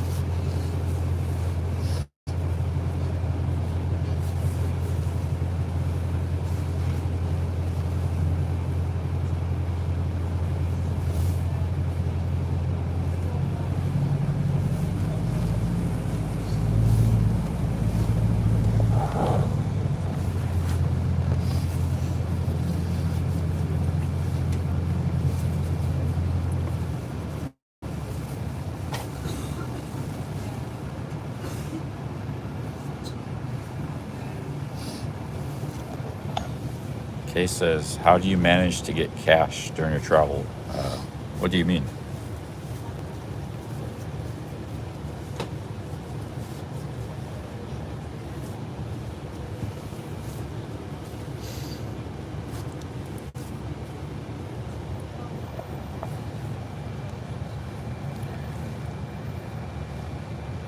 I need you to clarify that question. Oh, yeah, you can get just ATM, any ATMs. Automatic cash withdrawal machine. Most countries got them. I think every country has them nowadays. Also, I always bring a little bit of cash with me. Some US dollars, not much, just like a couple hundred.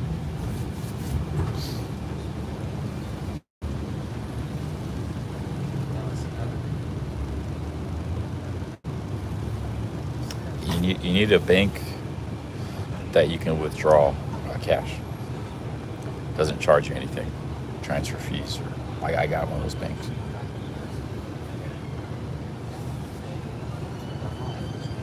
But right now I use my credit cards. I got a couple credit cards. They're getting about maxed out, almost maxed out. You can use my credit card a lot. They don't have a big limit anyways.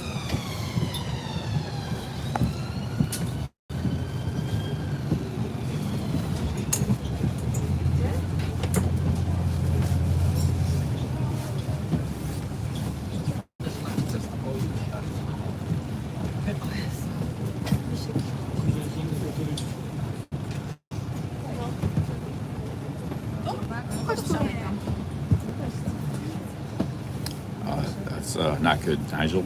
Got ripped off.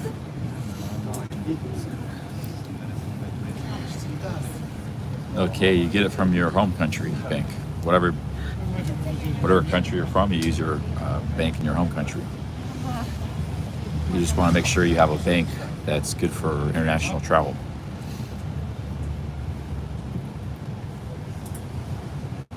Hey, what's up, Welsh?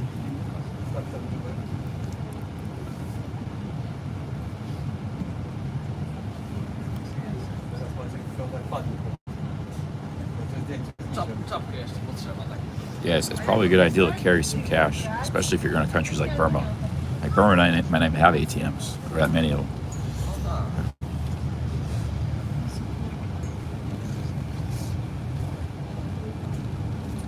Speaking of Burma, there's a Burma exhibit at the British Museum.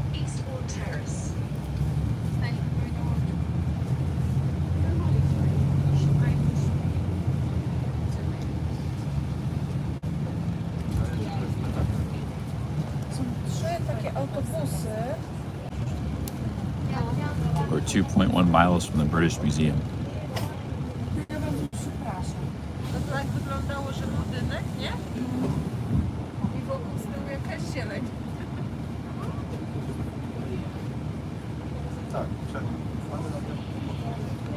Hey, boom, trout head, man. Big ups trout, 50 Aussies. Thank you, trout. Cheers. Thank you very much. You trout head. He sent one yesterday, sent one today. 50 Aussies. Cheers.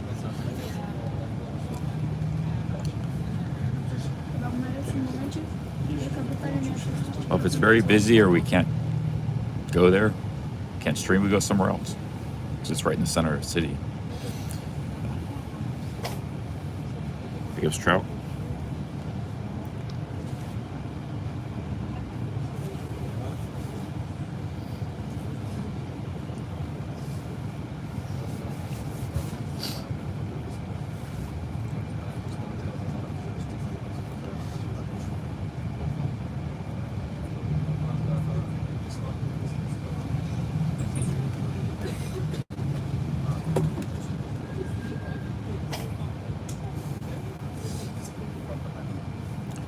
Right now I'm going to the British Museum.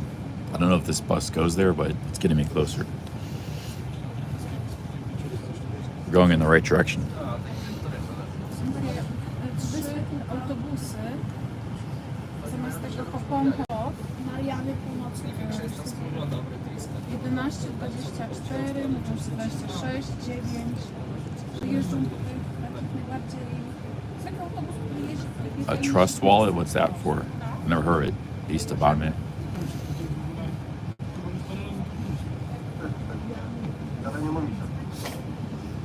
Weźcie mnie już nie.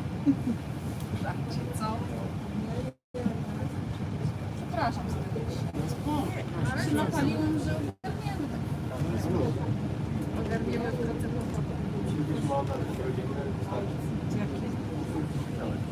Aha, to też byliśmy. Znaczy właśnie nic nie muszę powiedzieć przez stole. Wszyscy nikt nikogo nie słucha. Oh, yeah. I've never bought and sold or owned crypto before. Nor have I ever owned a stock. Nor have I ever had insurance. Nor have I ever had a government handout. So these are all 4 things you don't need in life. Nor have I ever had a driver's license. I mean, you might need it. You might need insurance. I'm not saying it's bad. But is it a need? It's more of a want than a need. I don't know. I've lived without all those things. Ja myślałam, że chodzi o ciocię, bo syn cioci. Siedzi, nic nie robi. Po prostu chodzi. Miesiąc jest? Ten obok, tak? Co? Nikt nie był jeszcze u nas, teraz go widzieliśmy w ogóle. Z tym, że coś ci zanieść, ale to w ogóle rzadko. I myślałam, że chodzi o ciocię, że z ciocią mama przyjechała. Chodzi mama tutaj na studiówka, taka widać zmieniona na twarzy. Mama, coś się stało. A mówisz, ludzie są. Ja mówię, słuchaj, ja łopatę, ty worek wapna. That's what I think. Things like stocks, they can actually have more of a negative effect because, like, you become obsessed with like stock prices and the fluctuations, ups and downs, and investment portfolios. So people with money for those things, I think it actually, I mean, it could be interesting and exciting, but it can detract from your life too. Same with Bitcoin, all that stuff, crypto. It becomes like an obsession, you know.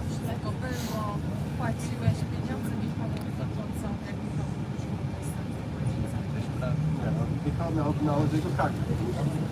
Jego karta była pod podpięta pod rezerwację. No dobrze, You know, okej. when the Great Depression hit 1929, there were people throwing themselves off buildings, jumpers, because they lost all their, most of their money, but because they were so obsessed with stocks and stock prices and stuff. When the market crashed, they freaked out. But the thing is, they were healthy, good, maybe 40-year-old men, perfectly fine in life. They probably had other valuable things. They probably had a family that cared about them. They had, they could have rebuilt their life, even though maybe their stock portfolio crashed. And they had their health, but they were so obsessed they just flung themselves off buildings. There's a lot of suicides after the crash, and these are people with a lot of money too. So it can really be a negative thing for some people.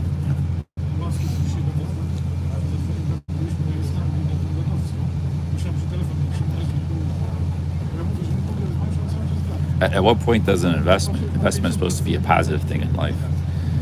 Like when it takes over your life, or at what point the bad outweighs the good?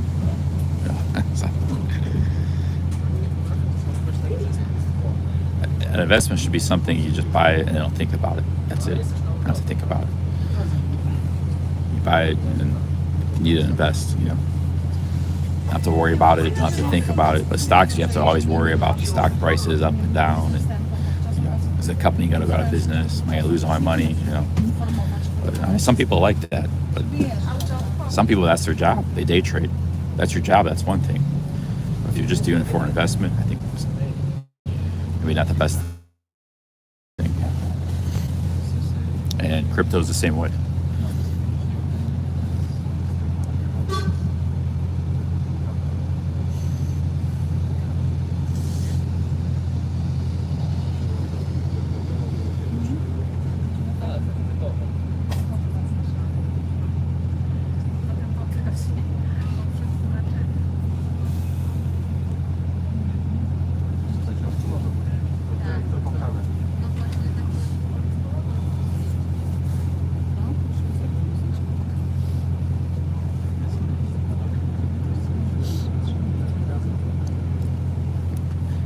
Moneyball Austin, he's a friend of mine and moderator. Met him a couple times. He's got a channel about day trading stocks. That's how he travels the world. He's a young guy from Canada. And his channel's doing pretty good. He's up to 20,000 subs. Last time I saw it was like 5,000. His name is Moneyball Austin.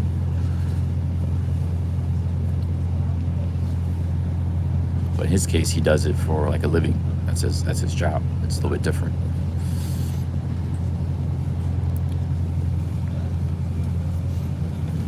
And he's probably really good at it, good at what he does.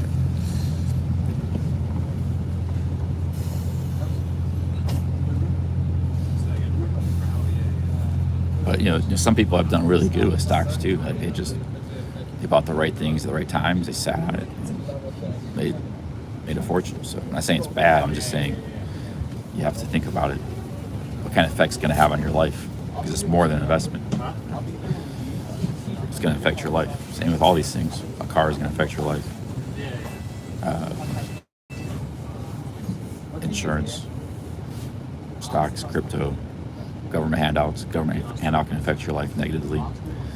You lose ambition or desire to look for new opportunities in life. I'm not saying you have to turn these things down or reject them, but you have to think about how it's going to impact your life. I determined a long time ago if I was to buy a car, it would stop me from traveling, or at least significantly hurt me to do it. I made a trade-off. Maybe my life will be limited in the United States a little bit, but I get to travel more. If I try to do both, maybe I won't be able to do both. But not everybody, you might need a job, you might need a car for your life, so not everybody can make those trade-offs. But you might need a car just to survive.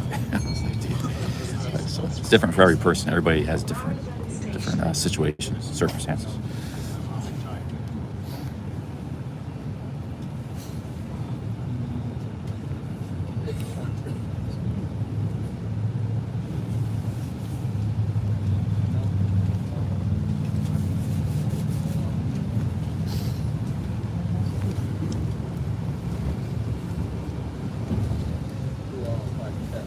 But you know what? I may yet get a license and get a car and just get like a 9-to-5 job in America. Because this lifestyle can actually, be nice to have a routine and just wake up every day, do the same thing. I might do that for 5 years. Get my Social Security locked in for the future. But maybe I will do that. Who knows? Right now, it's worked out good for me.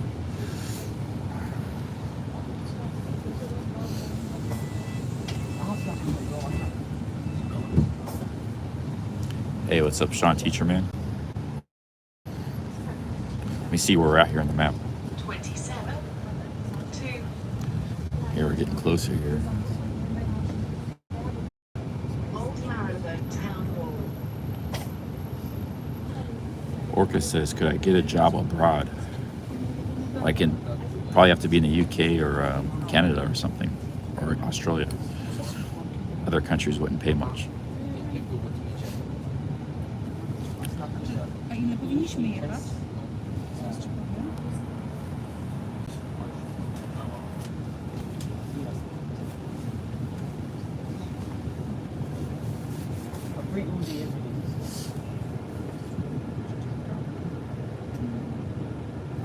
Powinniśmy około 25 minut. Hey, big ups, Patrick. Cheers. Yeah, I think I would definitely be visiting UK at least sometime, maybe for camping and stuff, hiking.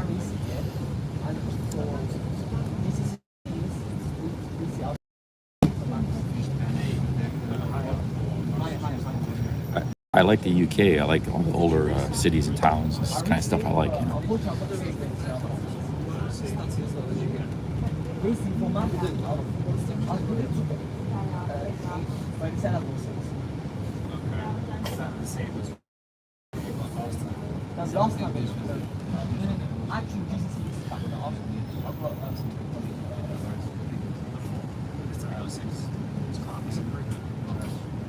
I wanted to get up at 7 27.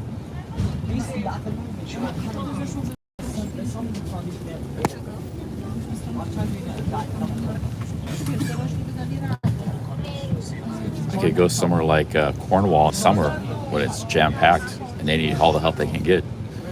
Working like as a bartender and just sleep in my tent. And as long as they have bathroom facilities I can use, I could do that.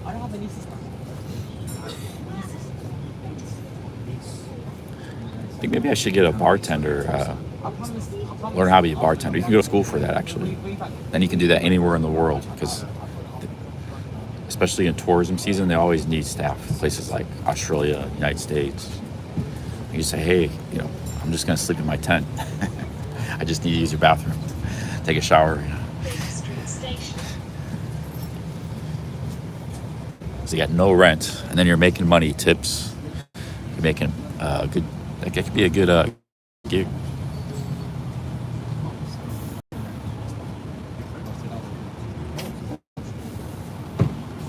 Oh, these are cool buildings.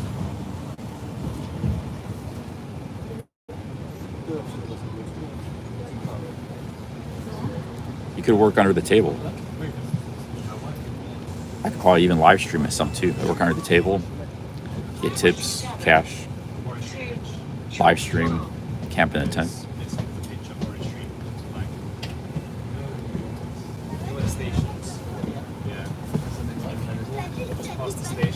This place is getting full. We need to get off soon here.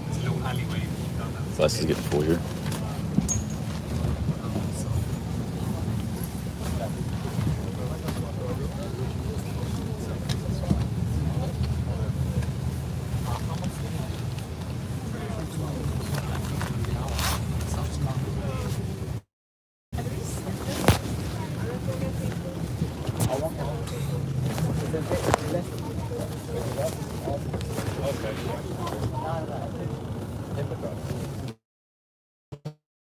Getting close to the British Museum. Let's see.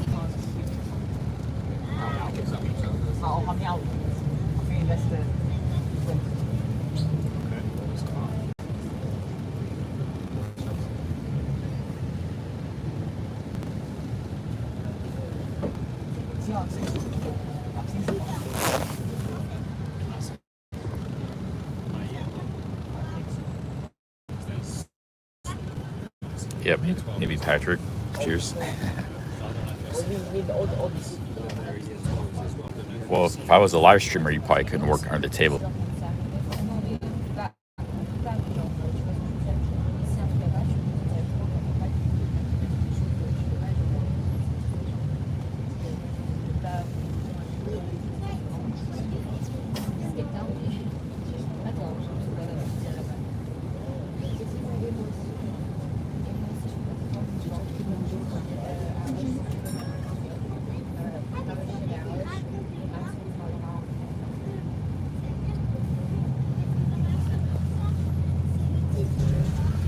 Guys, I'm gonna get off here. I got a little bit of ways to walk. Excuse me. Cheers.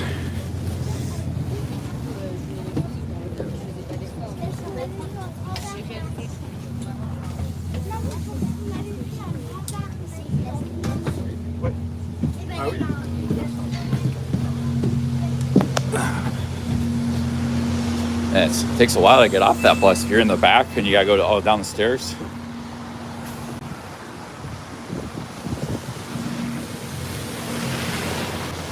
So, yeah, that bus doesn't go right by the museum, but it just gets me closer and I can walk, see some other neighborhoods and stuff, you know. So it doesn't have to take me right to it, but it took me closer.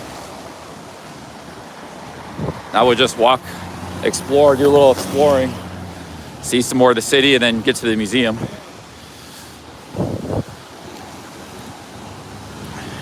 You gotta be willing to walk when you travel. If you just want like something to take you right there, that's what the taxis do. But you know, if you're taking mass transit, it might take you like a half mile or a mile within you what you're go, and then just, especially if it's a new city, you can just walk and see the stuff along the way as you're walking there. I went by some streets that looked really cool. I wanted to get off. I could have actually kept going and got closer to the museum, but I want to explore this neighborhood a little bit, Marylebone. I think it's called Marylebone. But yeah, you gotta be flexible when you travel. So a lot of newbies don't understand. They think, you know, it's like a disaster if they get dropped off a mile and a half from where they wanted to go. It's like they freak out, especially if they're traveling in a group and everybody starts arguing and you know. So I solo travel is the best.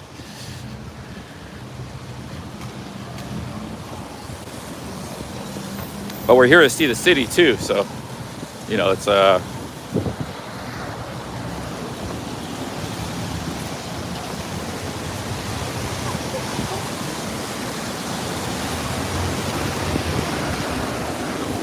it's not raining right now.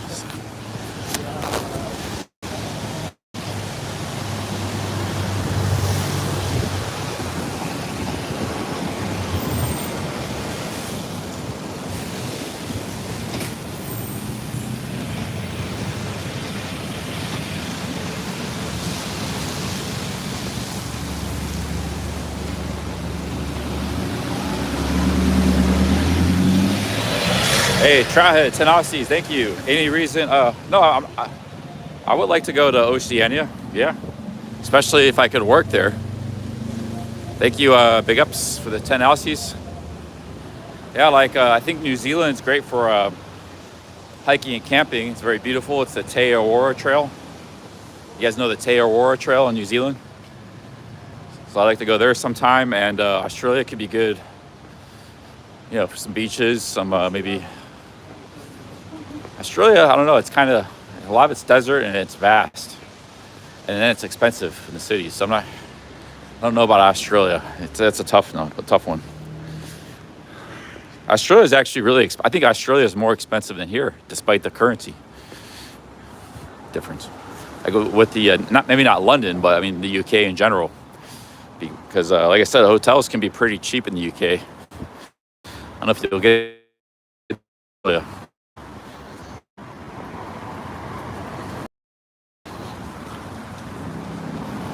But yeah, I'm not opposed to going to either place. It's just... Thank you for the 10 Aussies, Trout. Thank you for the 52.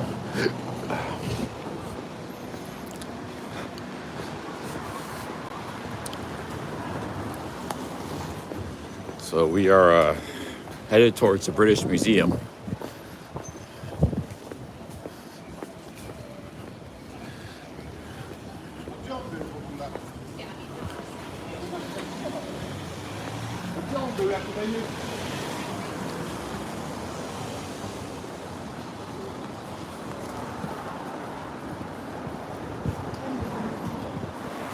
Ah, man.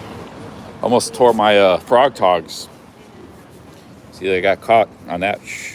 Walking too fast. Like it's still a really tough day for me. That's the thing about the Frogg Toggs, it tears easily. Okay. And once it tears, it's useless. Some of those more expensive jackets, they're much more durable. And that's actually can be dangerous if you're on the trail. Like there's some hikers. A guy was in really bad weather in Utah, hiking the High Line. It's like a 10,000 foot, the whole trail is like 10,000 foot elevation. And it was horrible.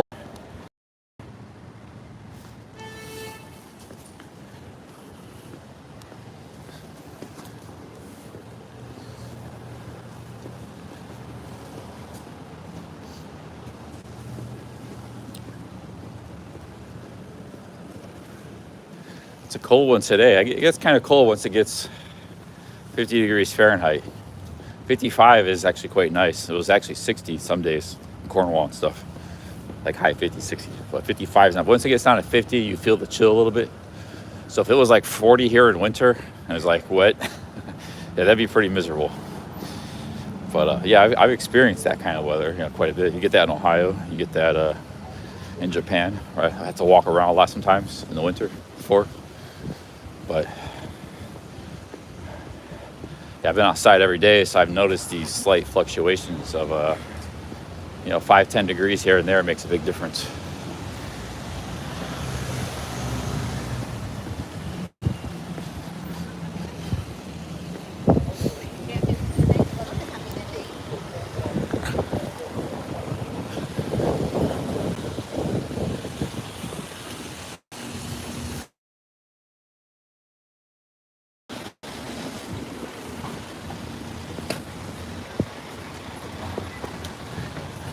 Is that the Colombian embassy or Ecuador? See those flags mixed up. Looks like maybe Venezuela, Ecuador, or Colombia. They all got a similar, I think the same colors. Just a little bit different. Like one's got yellow on top, one's got in the middle. So I mix them up. They all got the same colors.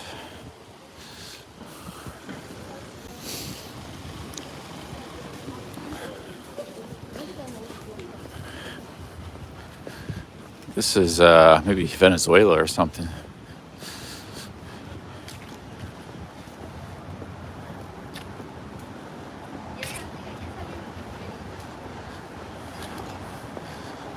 There's just a flag and there's no sign or anything, it doesn't say. So we go, walk inside. Oh, Colombia, this is Colombia. The Colombian consulate. 3rd floor. The Colombian flag. I thought that was Colombian flag, I don't know, just second guessing myself.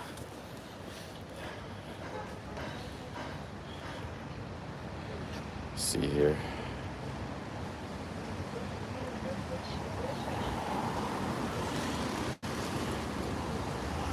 Yeah, Patrick, if you're still in the chat, I will say there's a bit more sternness and coldness in London. And some people even got a chip on their shoulder and stuff. And some people are criminals like we've seen yesterday. So I would say, yeah, London's not as friendly, way different than Cornwall. But most big cities are like that. New York's the same way. So, and most big capital cities are like that.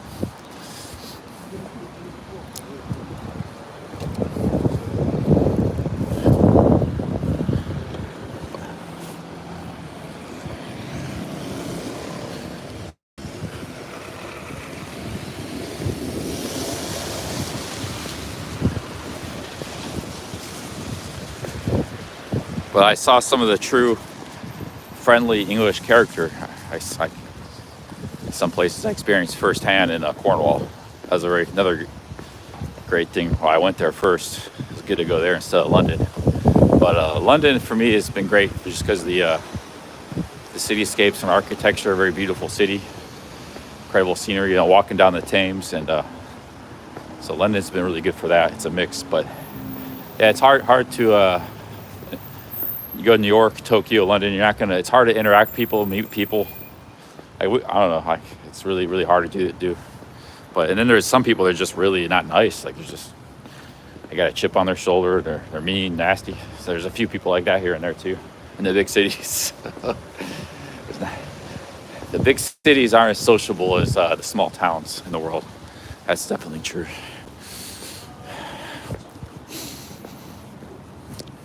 I don't think I've had one interaction in London yet. Come to think of it, with people, like more than 1 minute, and you can't count like a lady that works at cashier at the coffee stand or something. Just a random interaction. But I haven't been here that long, only 4 or 5 days, but still, we got to Newquay. Met Rio right off the bat, and like I had an awesome interaction with the hotel lady. Even though she was working, she was just so nice and sweet, and showing me all around, and yeah, it's just a different world. But I'm not very good at interacting with randoms. I can make a better effort.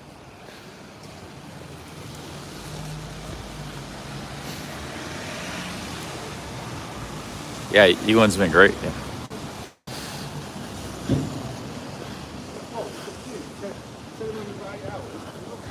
That's the thing, though. Like people think the big cities are the best because they have a lot of people. But if you don't have a life here, like a job, a reason to be here, or going to school, or a combination of things, friends, you'll just be an atom, lonely atom. Whereas that's the way the big cities are. Let's see here.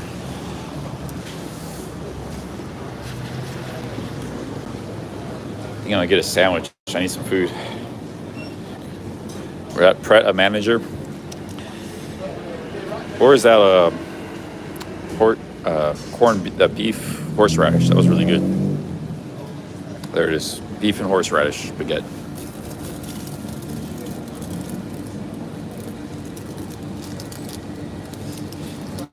What is this? Looks pretty good, wherever it is.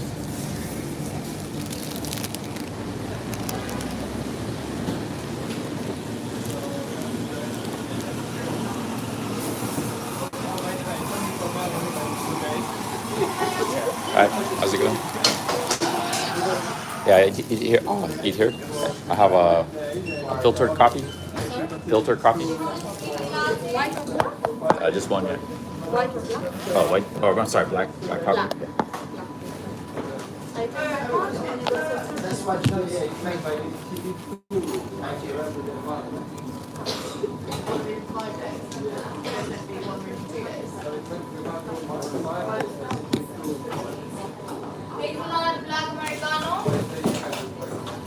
Filtered coffee here is only $1.70.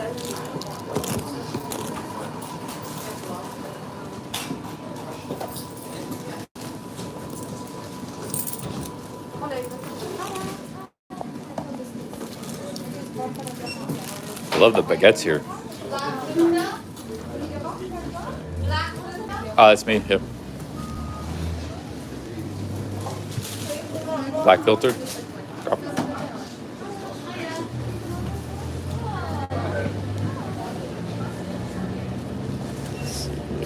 Some sugar.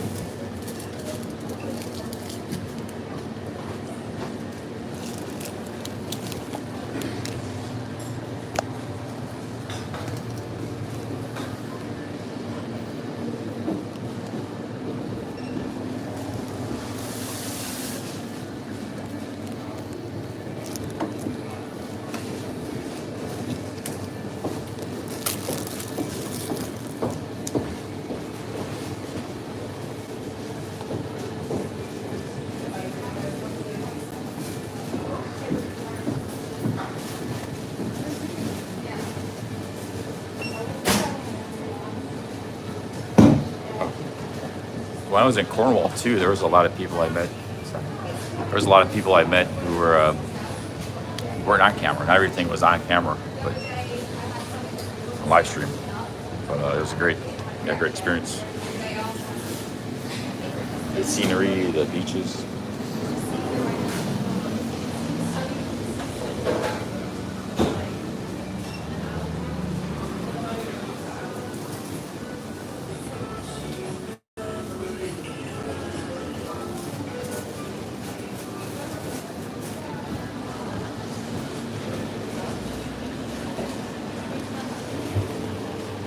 Thanks, JEC. I got a haircut guy from Iraqi Kurdistan in South London a few days ago.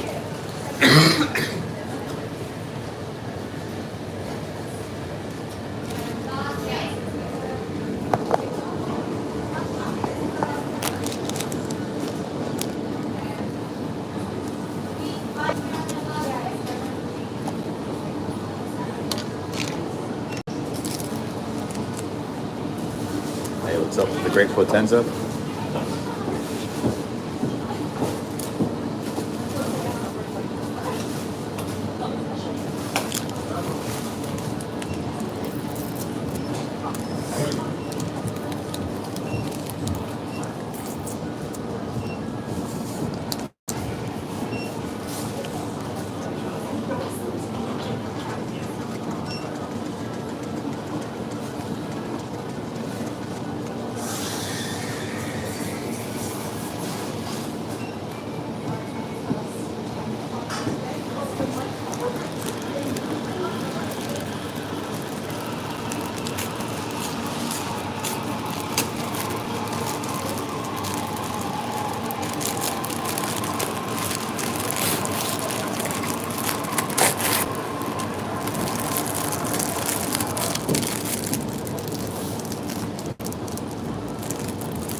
Sunset, no, they're not breathable.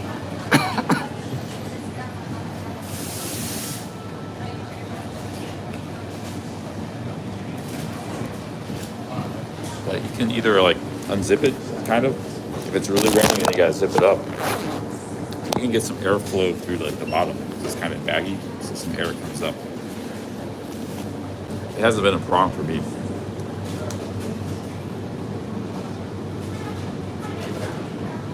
And the lack of breathability is actually a good thing for the, it can add some heat, warmth, trapping the air for your, so you don't need as much like warm weather gear.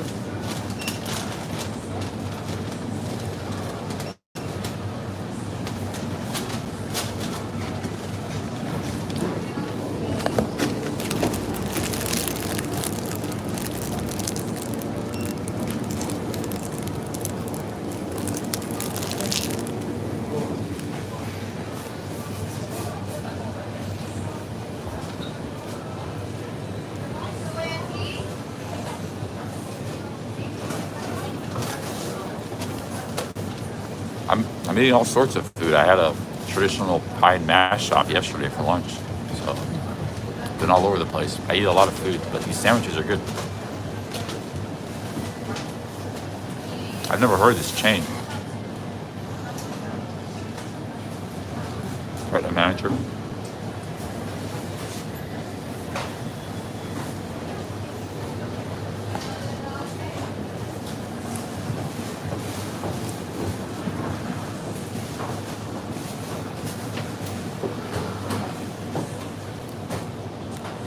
The thing is, like, no rain jacket's breathable, because the more breathable it is, the more likely it's going to wet out. So this is actually pretty good at not wetting out, as long as you don't tear a hole in it.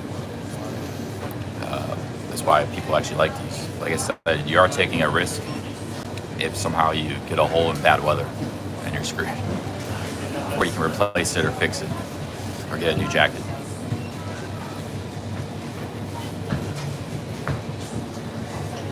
That's the only downside about the Frogg Toggs. Whereas like an Arc'teryx jacket, it's not going to tear easy. You know, it's much more durable, and it's lightweight, and it's, you know, comfortable. That's why it's 600 pounds. You know, but the Patagonia ones are like 200 pounds. A lot of people use those. But for me, the Frogg Toggs is fine. I don't think I'll ever replace the Frogg Toggs. Most of the time, you don't even use your rain jacket because it doesn't rain much. Like, you're not going to use it in the summer. Or...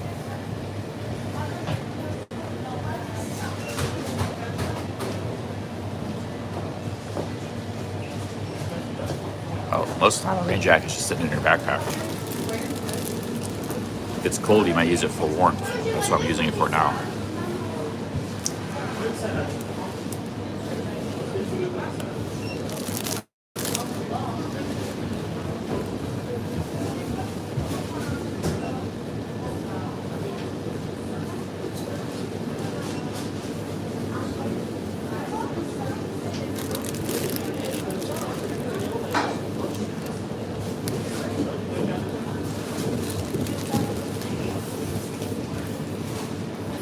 Yeah, they have jackets.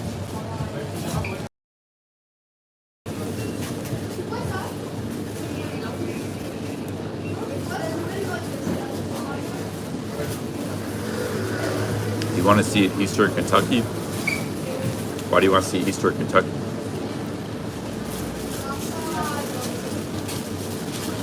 It's coal mining hillbilly land.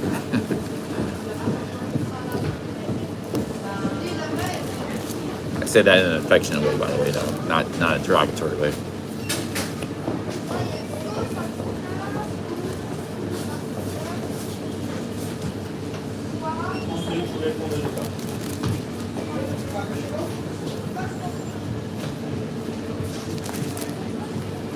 Yeah, Garcia, I agree. Osprey is like run-of-the-mill stuff. It's not good stuff. I mean, it's not bad. I have an Osprey backpack a long time ago. It's actually quite sufficient for most people. The stuff we're talking about is for like hiking 2,000 miles, you know, in the wilderness. No different qualifications.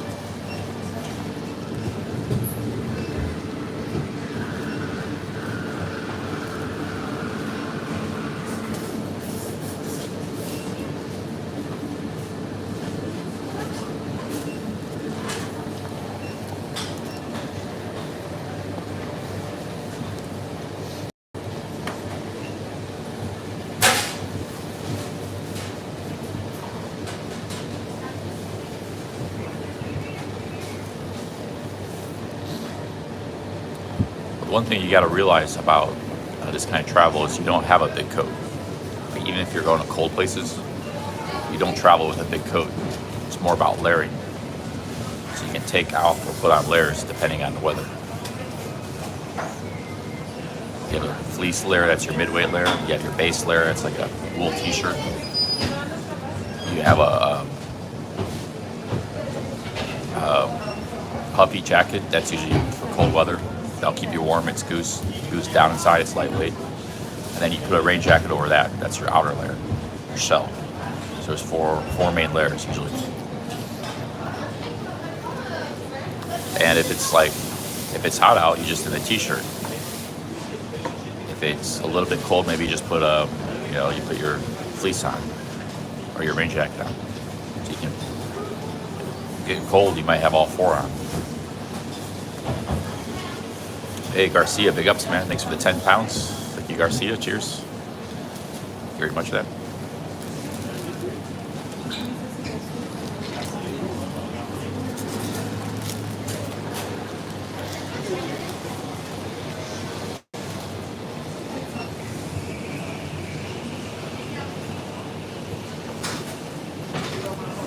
Rhino has a water windproof wrap coat. That's 250 grams is good. You like it? What's the name of it? Because they had wrap jackets.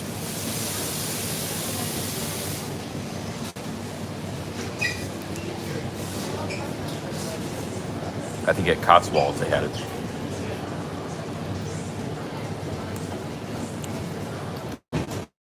Okay, big ups Garcia. Thank you very much for the 10 pounds. We got Trawhead with the 5 Aussies. Thanks again, man. Have you been to E. Palechi Cafe? No, never heard of it. I never heard either. Cheers, Trawhead.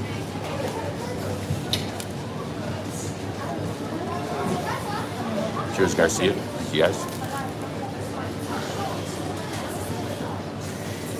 It's going to be expensive, though. It's going to be like $250 pounds or something, man. That's money I could use to buy a new backpack or a tent. Towards a tent. But if you're saying it's really good, think about it.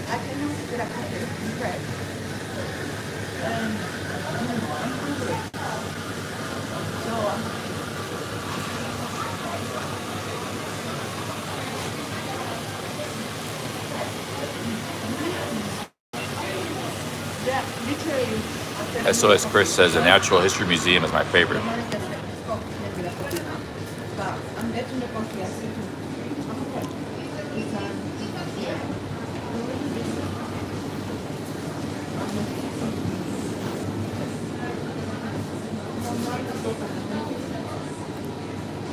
All right, I'll check out E. Pelechi. You guys been giving me a lot of good suggestions, so I've been bookmarking them all.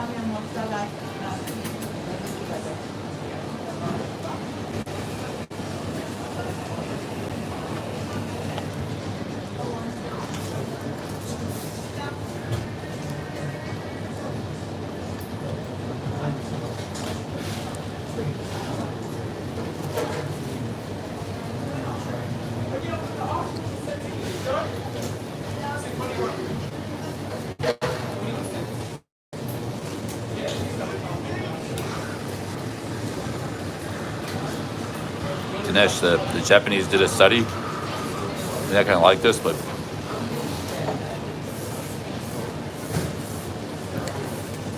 the Japanese did a study. They determined the English invented 50% of all inventions in the world. This is a Japanese study. Even if that's not true, let's say it's 25% or 30%. It's still a lot. Dinesh is from India. He doesn't like the British Empire. He's not fond of it. Invented 50% of all inventions in the world. Little old England, UK.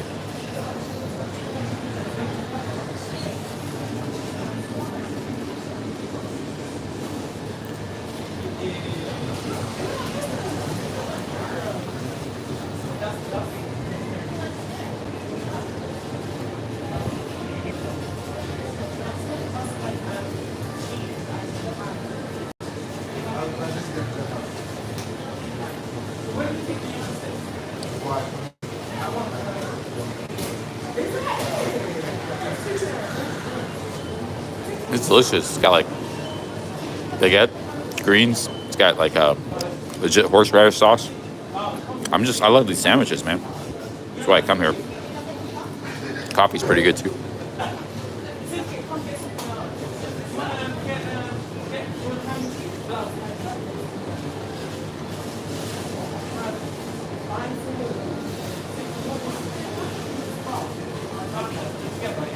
Well, it's high up in the northern hemisphere. Like if you're in New York City or Ohio, London's a lot higher up, so it gets dark. Summers are longer and the winters are darker. The only reason it's not colder is because they get that warm air from the Atlantic Ocean during the winter. From the Caribbean or something.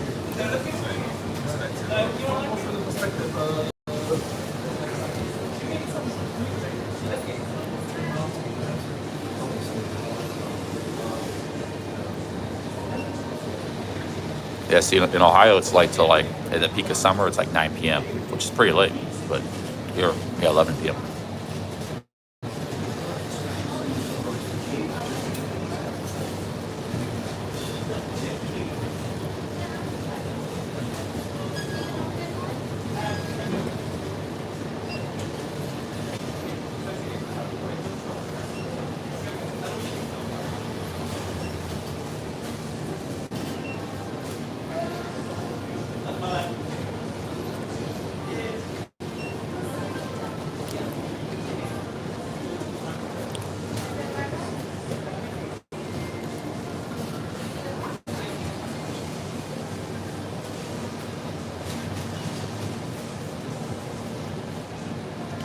We're in London, I think Marylebone,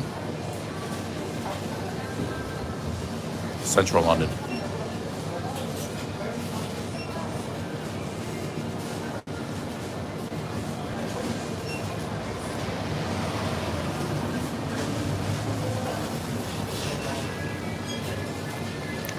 Yeah, Nigel, I already bookmarked it, Pellicini's. Got that bookmarked.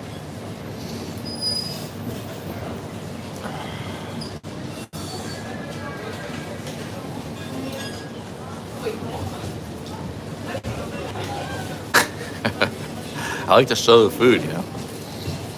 Oh yeah, nice blurry background here.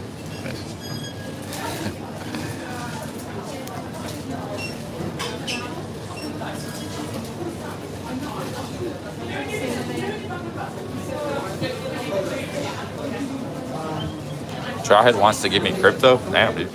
Maybe I should take crypto.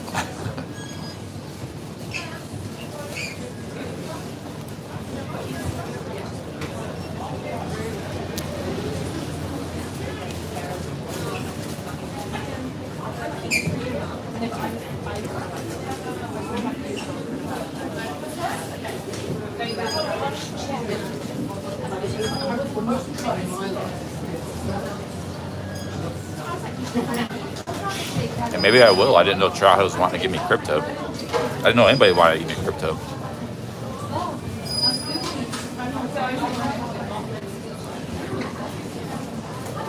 Yeah, the U.S. invented a lot of things too. Absolutely.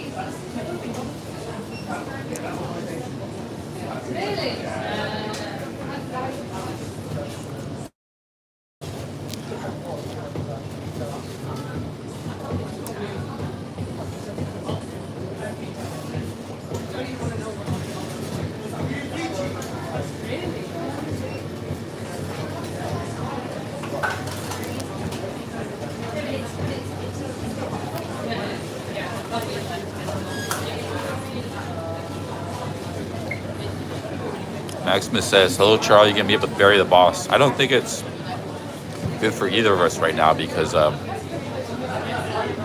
Barry's in Boston. It's pretty far. Maybe he says he's struggling to get money for our next trip, so it just costs him a lot of money to come here and not much to be gained. And I don't want to go to Boston or Lincoln, so it wouldn't really be good for either of us right now. But I can't believe we did the Hamilton. Barry's also done some crazy live streams lately, to say it frankly. I mean, I'm not proving the things he's saying or doing. Completely false, some of the things. He was like accusing people of certain things, so I don't really prove that. I mean, Barry's always been nice to me, always been nice to him, but he needs to get a reality check. You know, like some of the things he was saying. No offense, Barry, but you've been out of order lately, man. You know there's no, like, you're accusing people of trafficking. You know there's no trafficking in Pattaya. You know Pattaya as well as anybody. You know how it's just all freelance and people showing up, working your bars. And yeah, that came out of your mouth. That was, like, disgusting. It was disgusting to hear that come out of your mouth. Just because you didn't like certain people, you're accusing them of things that don't exist there, you know. So that's all I'm going to say about that.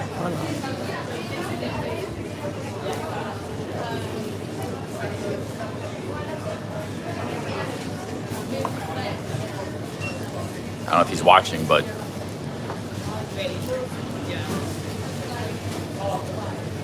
I'm sure the world will get around. But I don't have anything against him. We've always been nice to each other, and I think he can be a funny guy. He's been a great streamer too. He's done great RL. He just needs to get it together. That's all. He should apologize too to people. You know, make peace.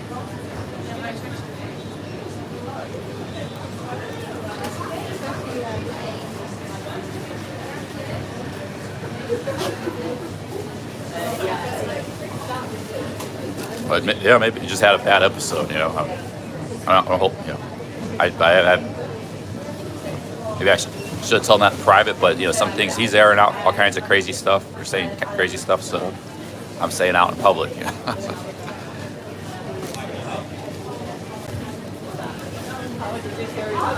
It's not because I'm taking the other side, or I have nothing against. Well, first of all, like guys like Nick, he's always been nice to me too. Why would I have anything against him? I mean, I don't know. It's just causing a lot of problem in the community. You know, yeah, he needs to relax. I know he has been trolled a lot, and you know, some of the people maybe they need to lay off him too. But like some of his trolls, you know, but.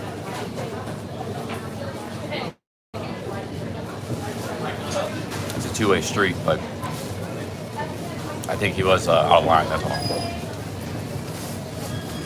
Hey, big ups, Tryhead, thank you. Thanks for the two Aussie streaks.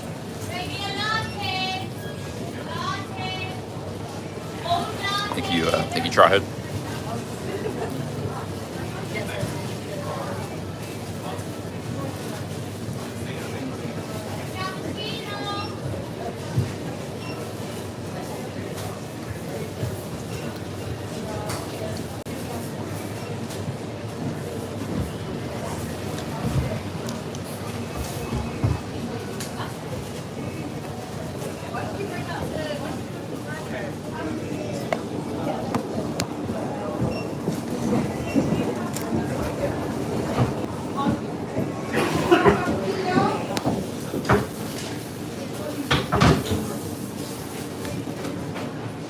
That's an awesome sandwich, really good. But yeah, I hope Barry's not too offended. I mean, I like Barry, at least, but he was way out of line. That's all. I gotta say my piece.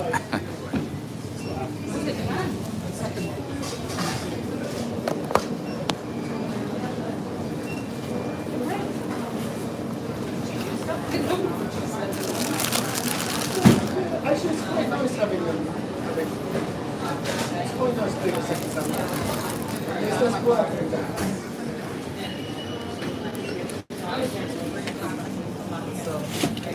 Well, I will say too, maybe guys like Capio should, maybe because he keeps talking about him all the time. Maybe he should, forget about him. Like, he keeps stirring the pot, and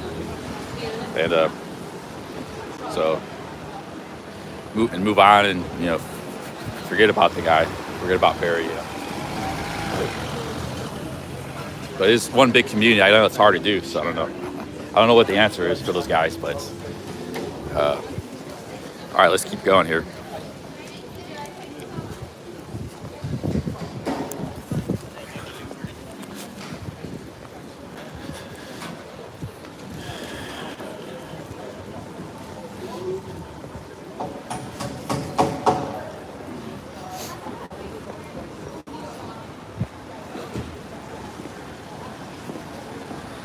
Here's a Greg's. I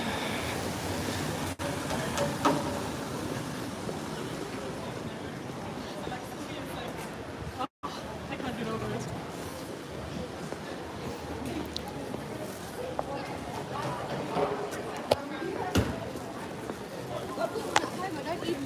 Yeah, Barry's always been he's still a mod on my channel. He's always been a great mod. Never had problems. I mean, me and Barry never had any problems. We're good.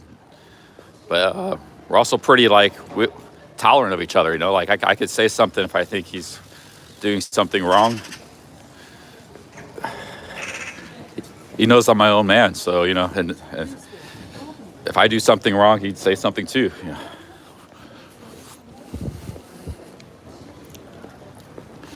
But anyways, move on from that topic.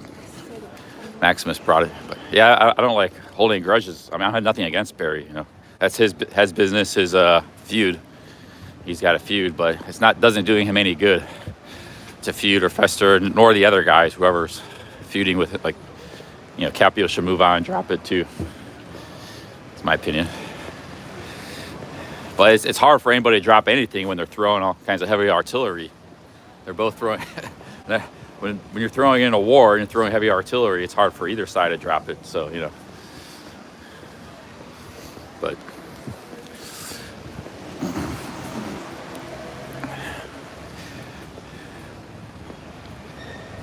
Ross says there are 64 Pret Manager restaurants in USA. I've never heard of it before. They got awesome sandwiches. They're probably in like New York and Boston and stuff. There's a lot of stuff in the USA you'll never see unless you just go to certain cities, and then you see everything. But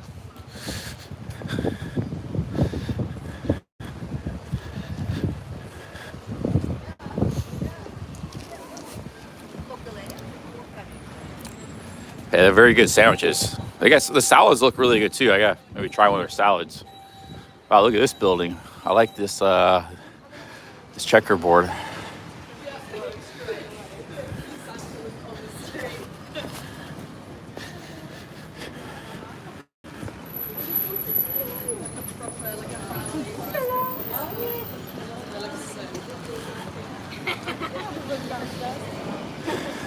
Man, this is amazing architecture again.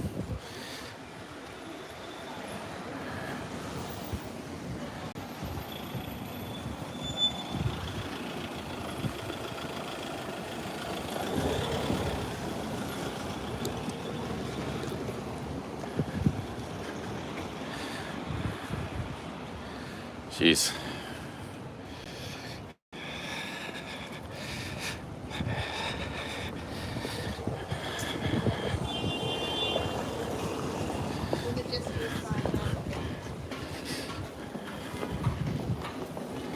Yeah, great potential. I haven't drank in almost 3 years.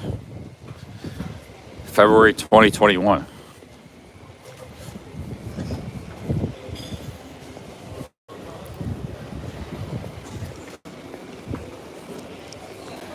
Yeah, Marylebone's a really beautiful neighborhood. So is the West End.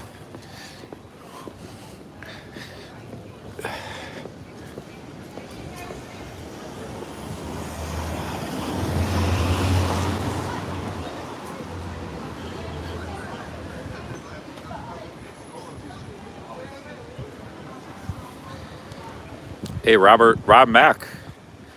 We got another Robert Mack. He's a mod. 10 pounds. Thank you. Thank you, Rob Mack. Cheers. Thank you very much. Thank you, Rob Mack. Glad you like the UK streams.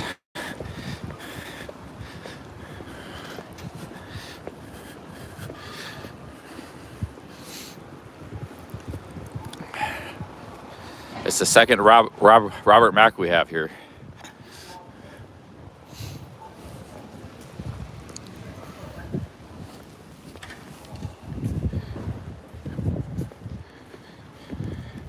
How much super chat so far? I think total that's coming on this trip is, let's say including today and yesterday, is after the expenses like $2,700.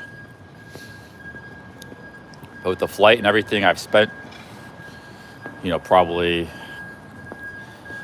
spent $2,000, maybe $2,200. So I'm in the black, slightly in the black. But if I keep my expenses down for the rest of this trip, the flight's already paid for, you know, so the round trip. I keep my expenses down, it's more profit up ahead. So I gotta just keep streaming. Like I was gonna take today off. It was supposed to rain, but I got this morning. I was like, screw that. Let's just go keep streaming. See another 10, 12 hour stream. Because any profit I'm going to make is going to come in now. Because like you know, flight's paid for. I got my expenses down a lot from where I was doing. So I got to keep streaming.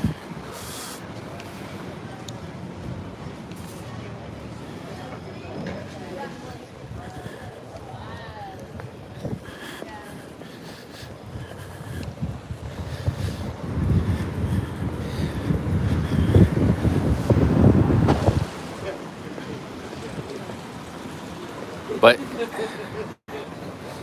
anyways, yeah, I don't move on. But yeah, I wish all those guys. I wish Barry. I wish everybody. Brian Flowers, Capio, Nick. You know, Stu's a cool guy. There's nothing wrong with Stu. Nick Kahuna. Those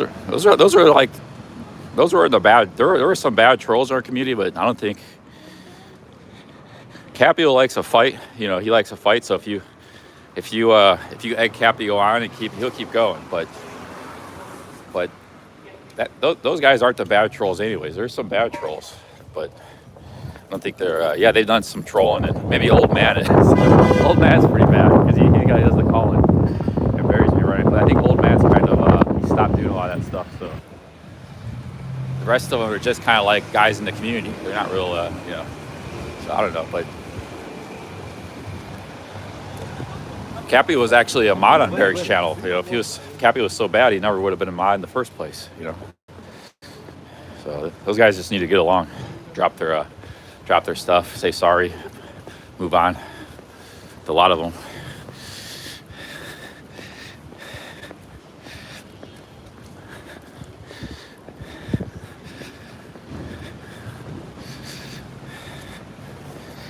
Thank you, Rob. Cheers.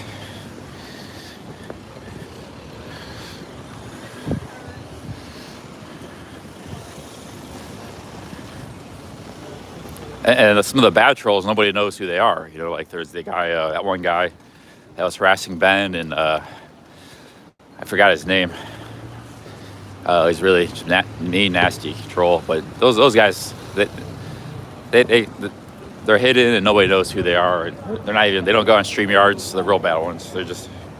They lurk around and harass people and do bad things.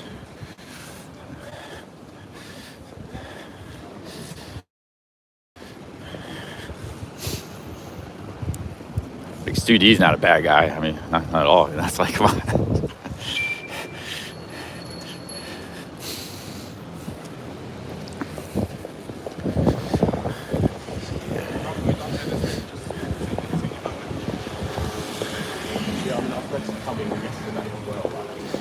Okay, we should be getting closer to the museum. Would have been nice, given the result. Exactly. Smashing Arsenal. Probably going to be right. We need to focus on these two for now before we look at the other.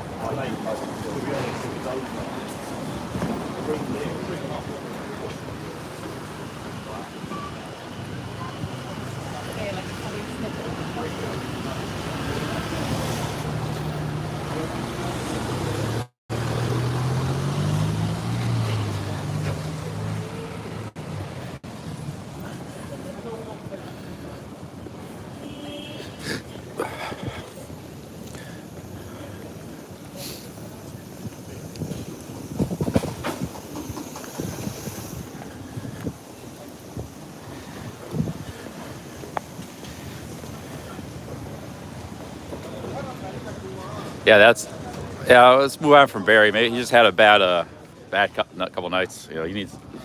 Any streamer can lose a plot. I've done it. You know, any streamer can lose a plot. They say crazy stuff. Move on.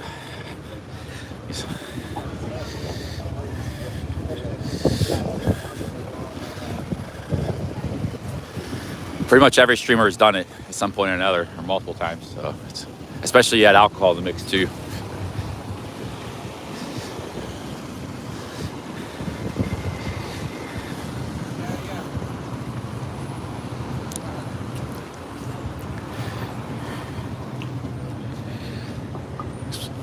Turkish eatery, Turkish boxes. Never, I don't know much about Turkish food. Turkey is actually a really good country. That guy in Exeter, he's retired there. He used to live in Thailand. He could live anywhere he wants. You know, him and his wife. But they really like Turkey. And they seem like pretty kind of well-to-do and stuff. You know, they're not constrained by, you know. So they really like Turkey, the Mediterranean coast, or not the Mediterranean, the South Coast and stuff. He says he really recommends it. That country is still really cheap too. And there's nightlife there. There's things going on. That could be a good country to visit sometime. There's history. There's there's cities. There's a mix of everything. Kind of like England, but with better weather and cheaper.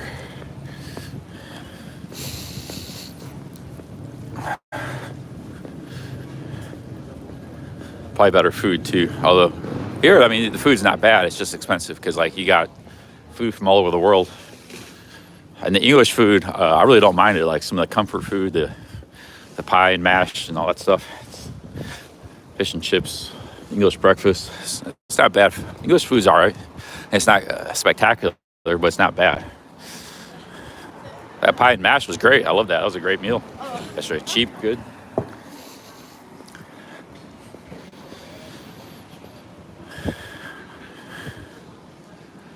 Like, I actually eat English food on occasion in Thailand, you know, because they have it there. I have the option of eating anything, like either Indian food, I can eat Thai food, I can eat, you know, burgers or anything, something like that, pizza. But sometimes I go for the Indian food or the English food.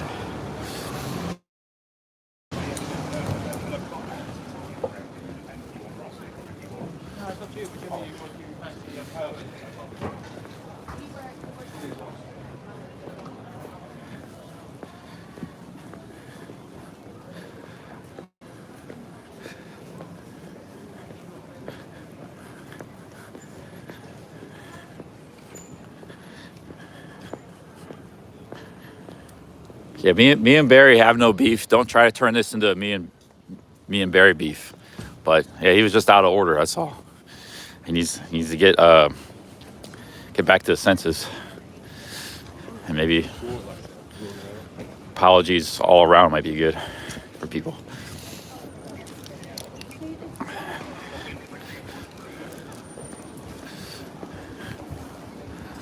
Aperture. It's like a camera shop. Huh, might be a private camera shop. You gotta call for him. Oh, here it is, Lucas. What the hell? It's film. They just sell film. We have expired black and white film for sale. It's just all they do is sell film there. Wow, Kodak film. It's becoming like a collectible antique. It's people that still like film, it's not just digital. Although it's rare.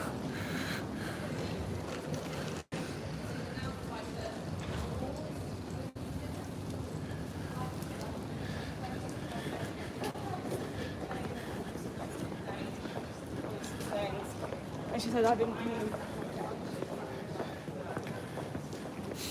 Okay, we need to check my maps, see where the museum is.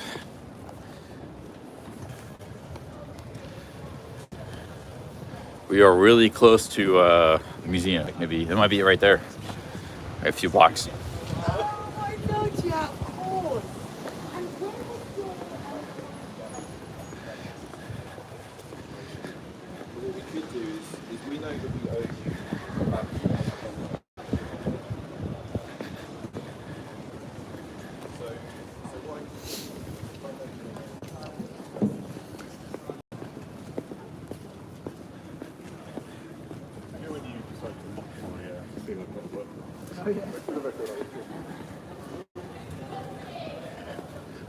Dylan Thomas, I don't know much about. I've heard the name. Same with Oscar Wilde. That's another famous guy. He's from Ireland. Famous. He was not a poet. He was a writer, literature. Never read anything of his work.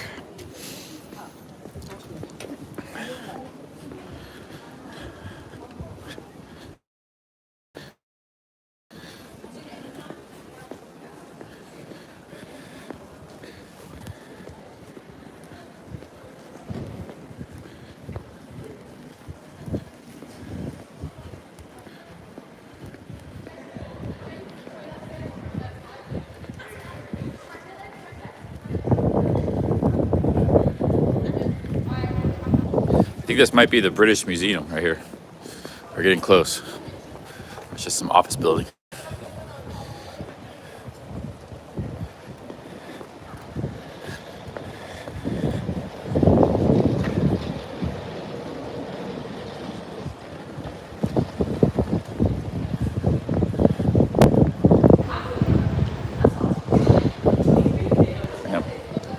Timepiece right there, and inside that building there. A little creepy to zoom in from the window though, to show you guys. It's one thing, you're just walking down the street and see one and talk to one, but zooming in from the window is kind of it's going a little overboard.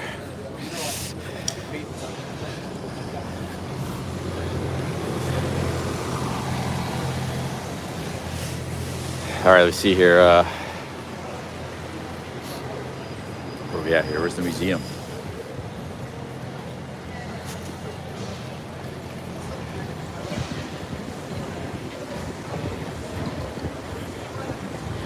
Yeah, I gotta watch my money too. Like I'm that's why one of the reasons I'm hunkered down here in London. Like I was spending a little more than I with the food and all this stuff. So I figured I'd just stay in London for a while with a hostel, and the trains are expensive. So I can't just be going all over. People want me to go to Scotland, and every time you move, it costs money. Yeah. If you're just hiking a trail, or you're in a city, walking around, taking the train or bus on occasion, and it's cheap. But if you're moving around from place to place, that's going to cost a lot of money. So I can't just be going, just to Lincolnshire, then and off to other,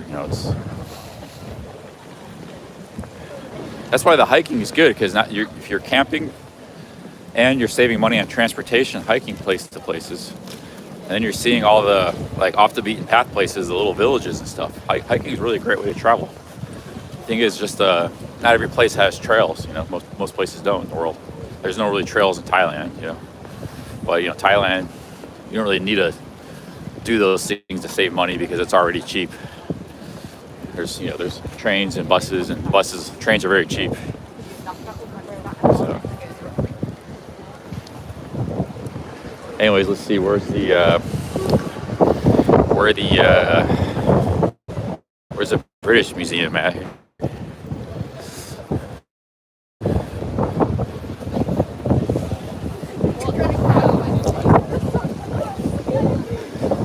Gotta be close to it. Say we're getting to the Piccadilly Circus or something. We gotta cut over to the west. Hey, here's the some military people. Let's see here.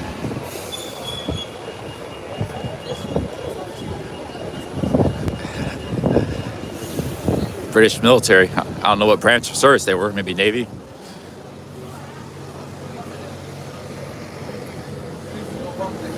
Hey, big ups, Trowhead, 50 Aussies. Thanks again, Trout. Cheers, man. Thank you, Trowhead. Thank you, Trout, for the cake. Hey, big ups, Trouty. Cheers.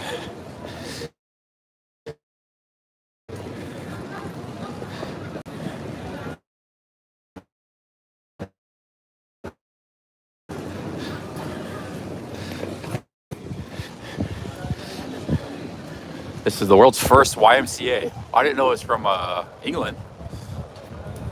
I thought it was from America. World's first YMCA. Sunset says straight ahead on left. All right, thanks for the tip.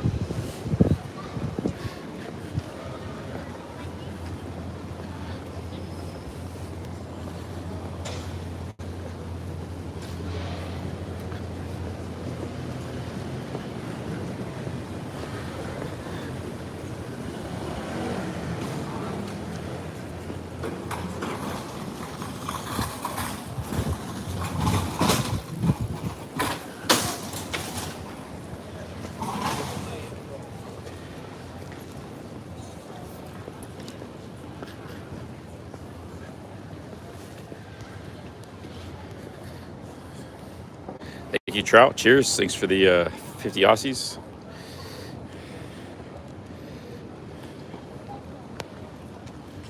Yeah, Trout has sent a lot of money my way, super chats over the last year.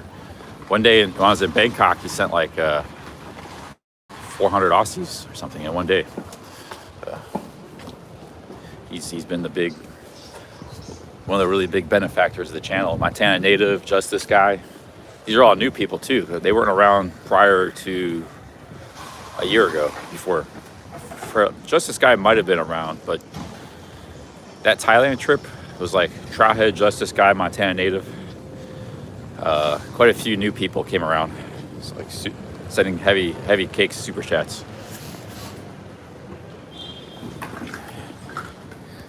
Pick up Trowhead. Let's see here. Hey, Tim Johnson, 5 pounds. Thank you. Thank you, Tim Johnson. Cheers. 5 pounds. Thank you very much.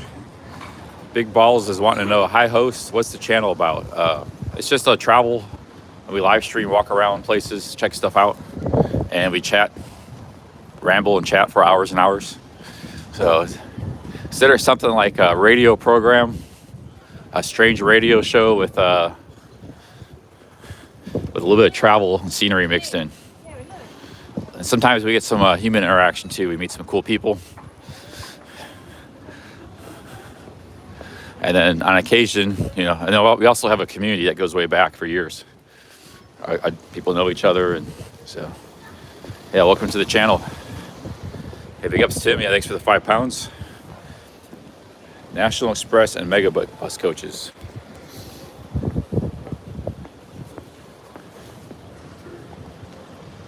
We're almost at the, we're almost there. One more block. If I want to go incognito mode, what I do is I just put the phone right here in this pocket. And that's what I'll try to do. Filming this, but if there's things you guys would like to see, I would have to point the camera at them and stuff. So, I don't know, might get kicked out of here. Let's see.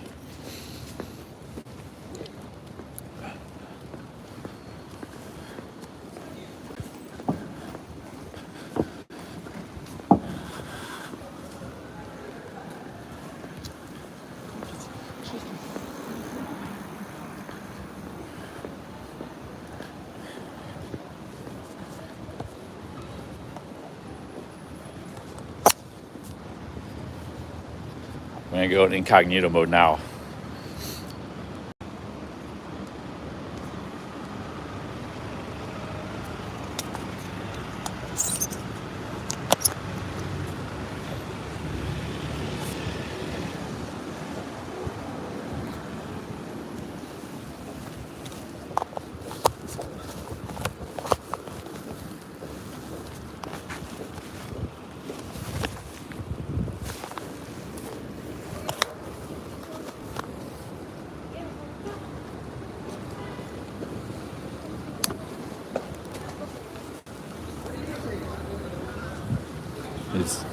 Okay, see, I got my hands free. It's just attached to my backpack now. Attached to that pocket.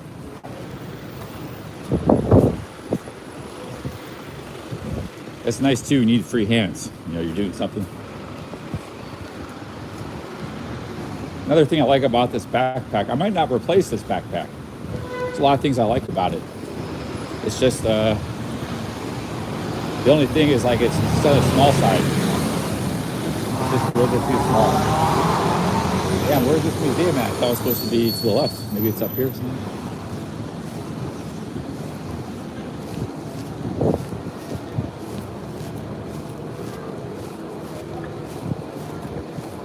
Also, I can't read the chat while I'm in this mode. I can't see super chats. Read the chat. I can still talk. You guys can hear me, but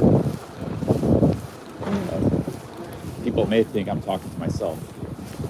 So.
Man, I gotta check my maps and I can't find this museum. This is a beautiful area here. Damn, what is this hammer sickle here? Let's go inside there. Side trip.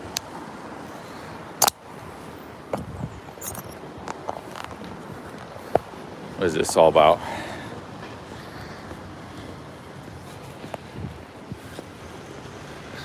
See if this is open to the public. Open to the people and live streamers. Got a strange hammer sickle building here.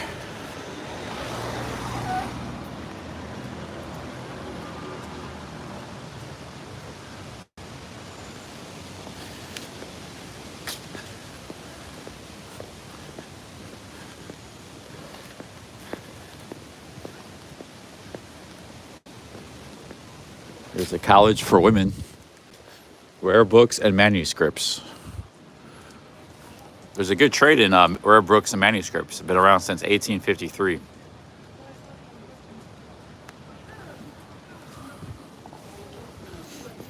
Okay, yeah, it's closed. They got cameras closed to the public.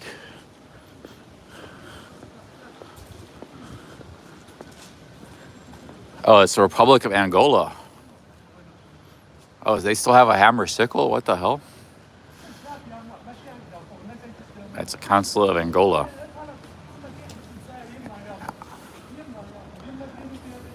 Let's go get an Angolan visa.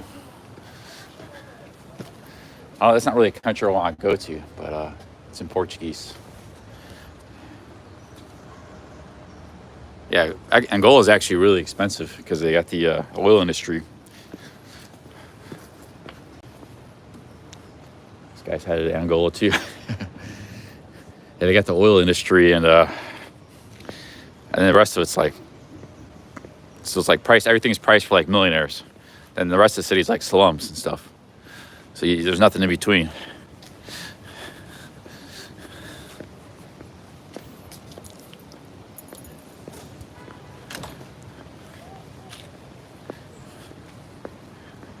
think diamonds is more Namibia, South Africa. Sources. All those Africa, they all got different economic potential and resources and farmland and stuff. The one thing Africa has always lacked is like waterways and ports. Like they don't really have rivers and a giant continent, and all they got is the Nile River. Yeah. So that was one thing that really held Africa back, because, you know, if you want to transport something by land, say by horses and stuff, like before there were cars. Here's the thing. Let's say you even got good roads, which they don't have good roads, but let's say you have good roads. You want to transport stuff by truck. Rail is 5 times cheaper to transport than railways. And on top of that, water is 5 times cheaper than rail, because you know, the water, it's just a lot cheaper. You can put a lot on a boat, and the river moves you along. You don't need, you know, so they didn't have those waterways that England has, and Europe and America had. You know, America had the Mississippi River, the Ohio River, lots of great ports. Stuff could get moved around quite easily and very cheaply. And they don't even have like good ports. Like you look at the coastline, it's like there's no ports. You know, ships could come in and stuff. So that's always been a big problem for the continent.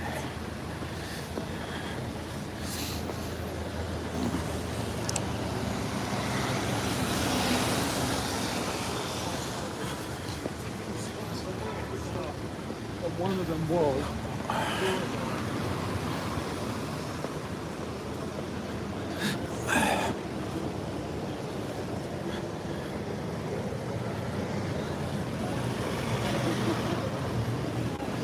All right, let's see here. It says turn left. Right here, left. All right, yeah. So we got to keep going. We didn't go long enough, far enough.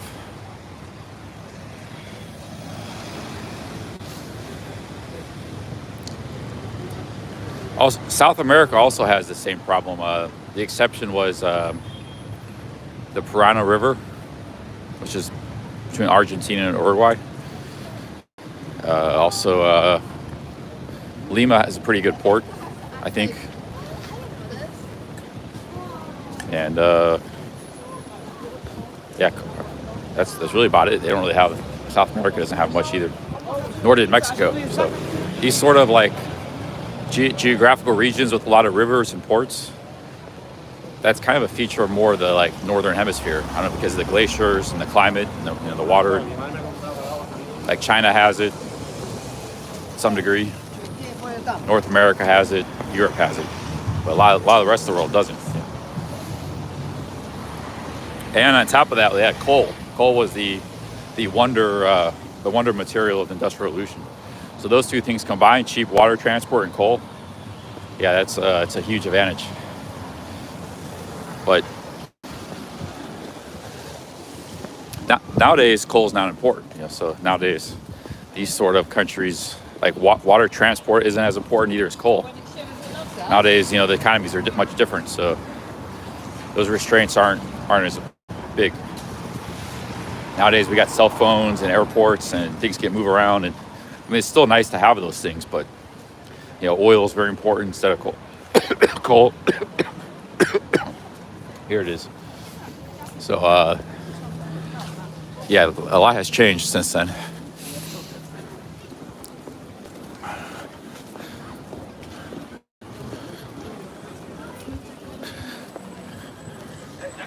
It looks pretty similar to the British Museum, doesn't it? Okay, here's the British Museum. No wheeled suitcases. Let's go back in incognito mode.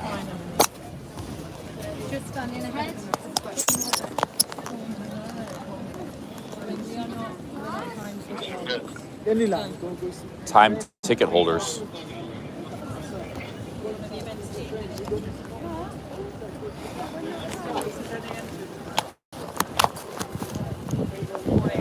Back in incognito mode here.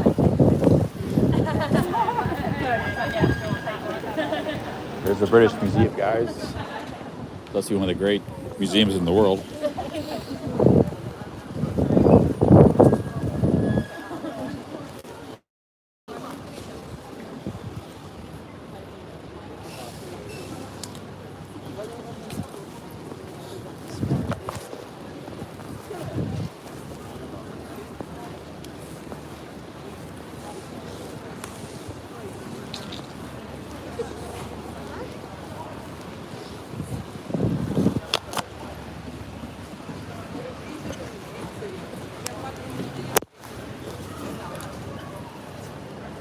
Oh, I got to put this in my pocket. No photography.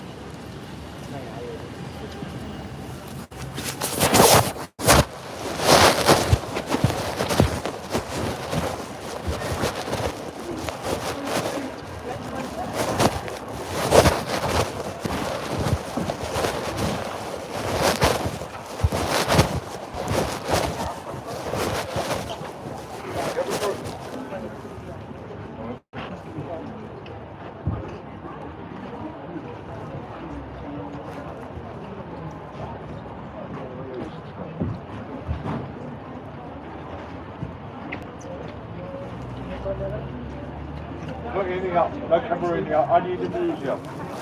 This building. Camera. You just inside. Museum. Anything up.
They got some coffee shops here.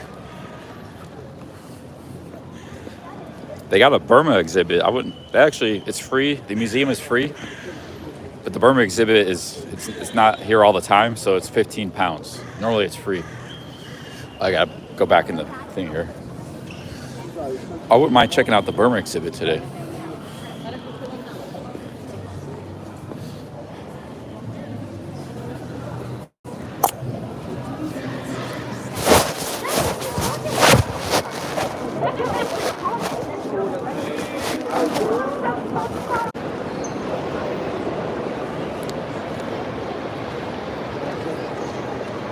Hey guys, there's the Burma to Myanmar.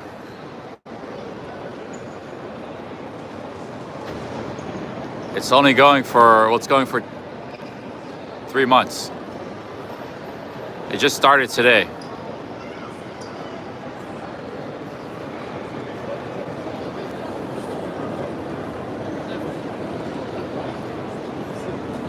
I don't know if we're gonna have internet. We got internet in this part, but we didn't have internet over here.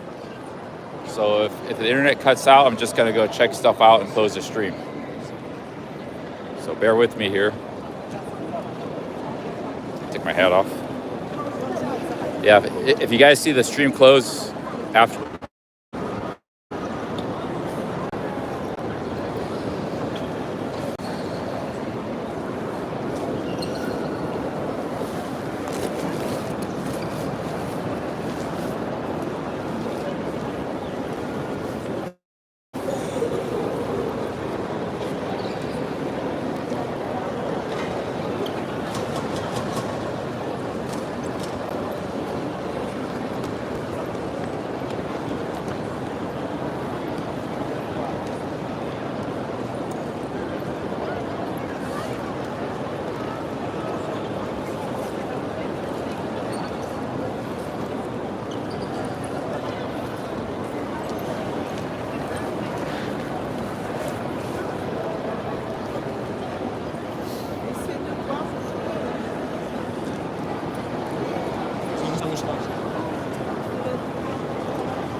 A lot of people here.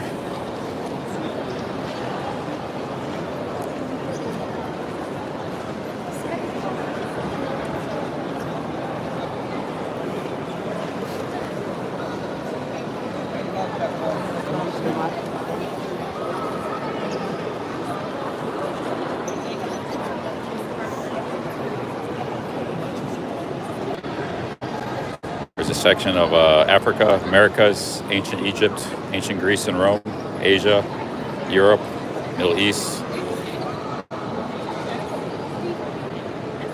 don't know what Thames is. Is that UK section or?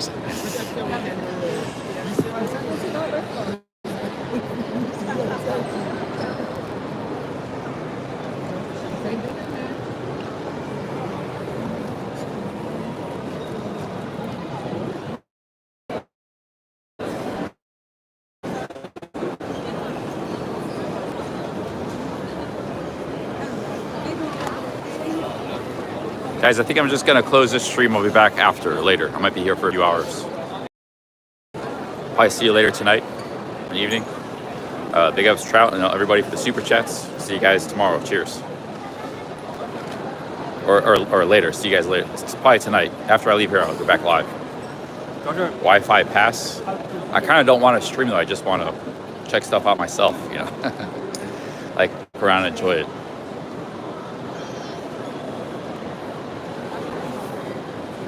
But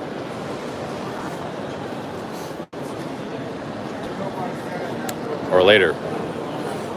CC gonna nerd out for a while. I mean, if you guys really want me to stream it, get the Wi-Fi pass, I suppose I can.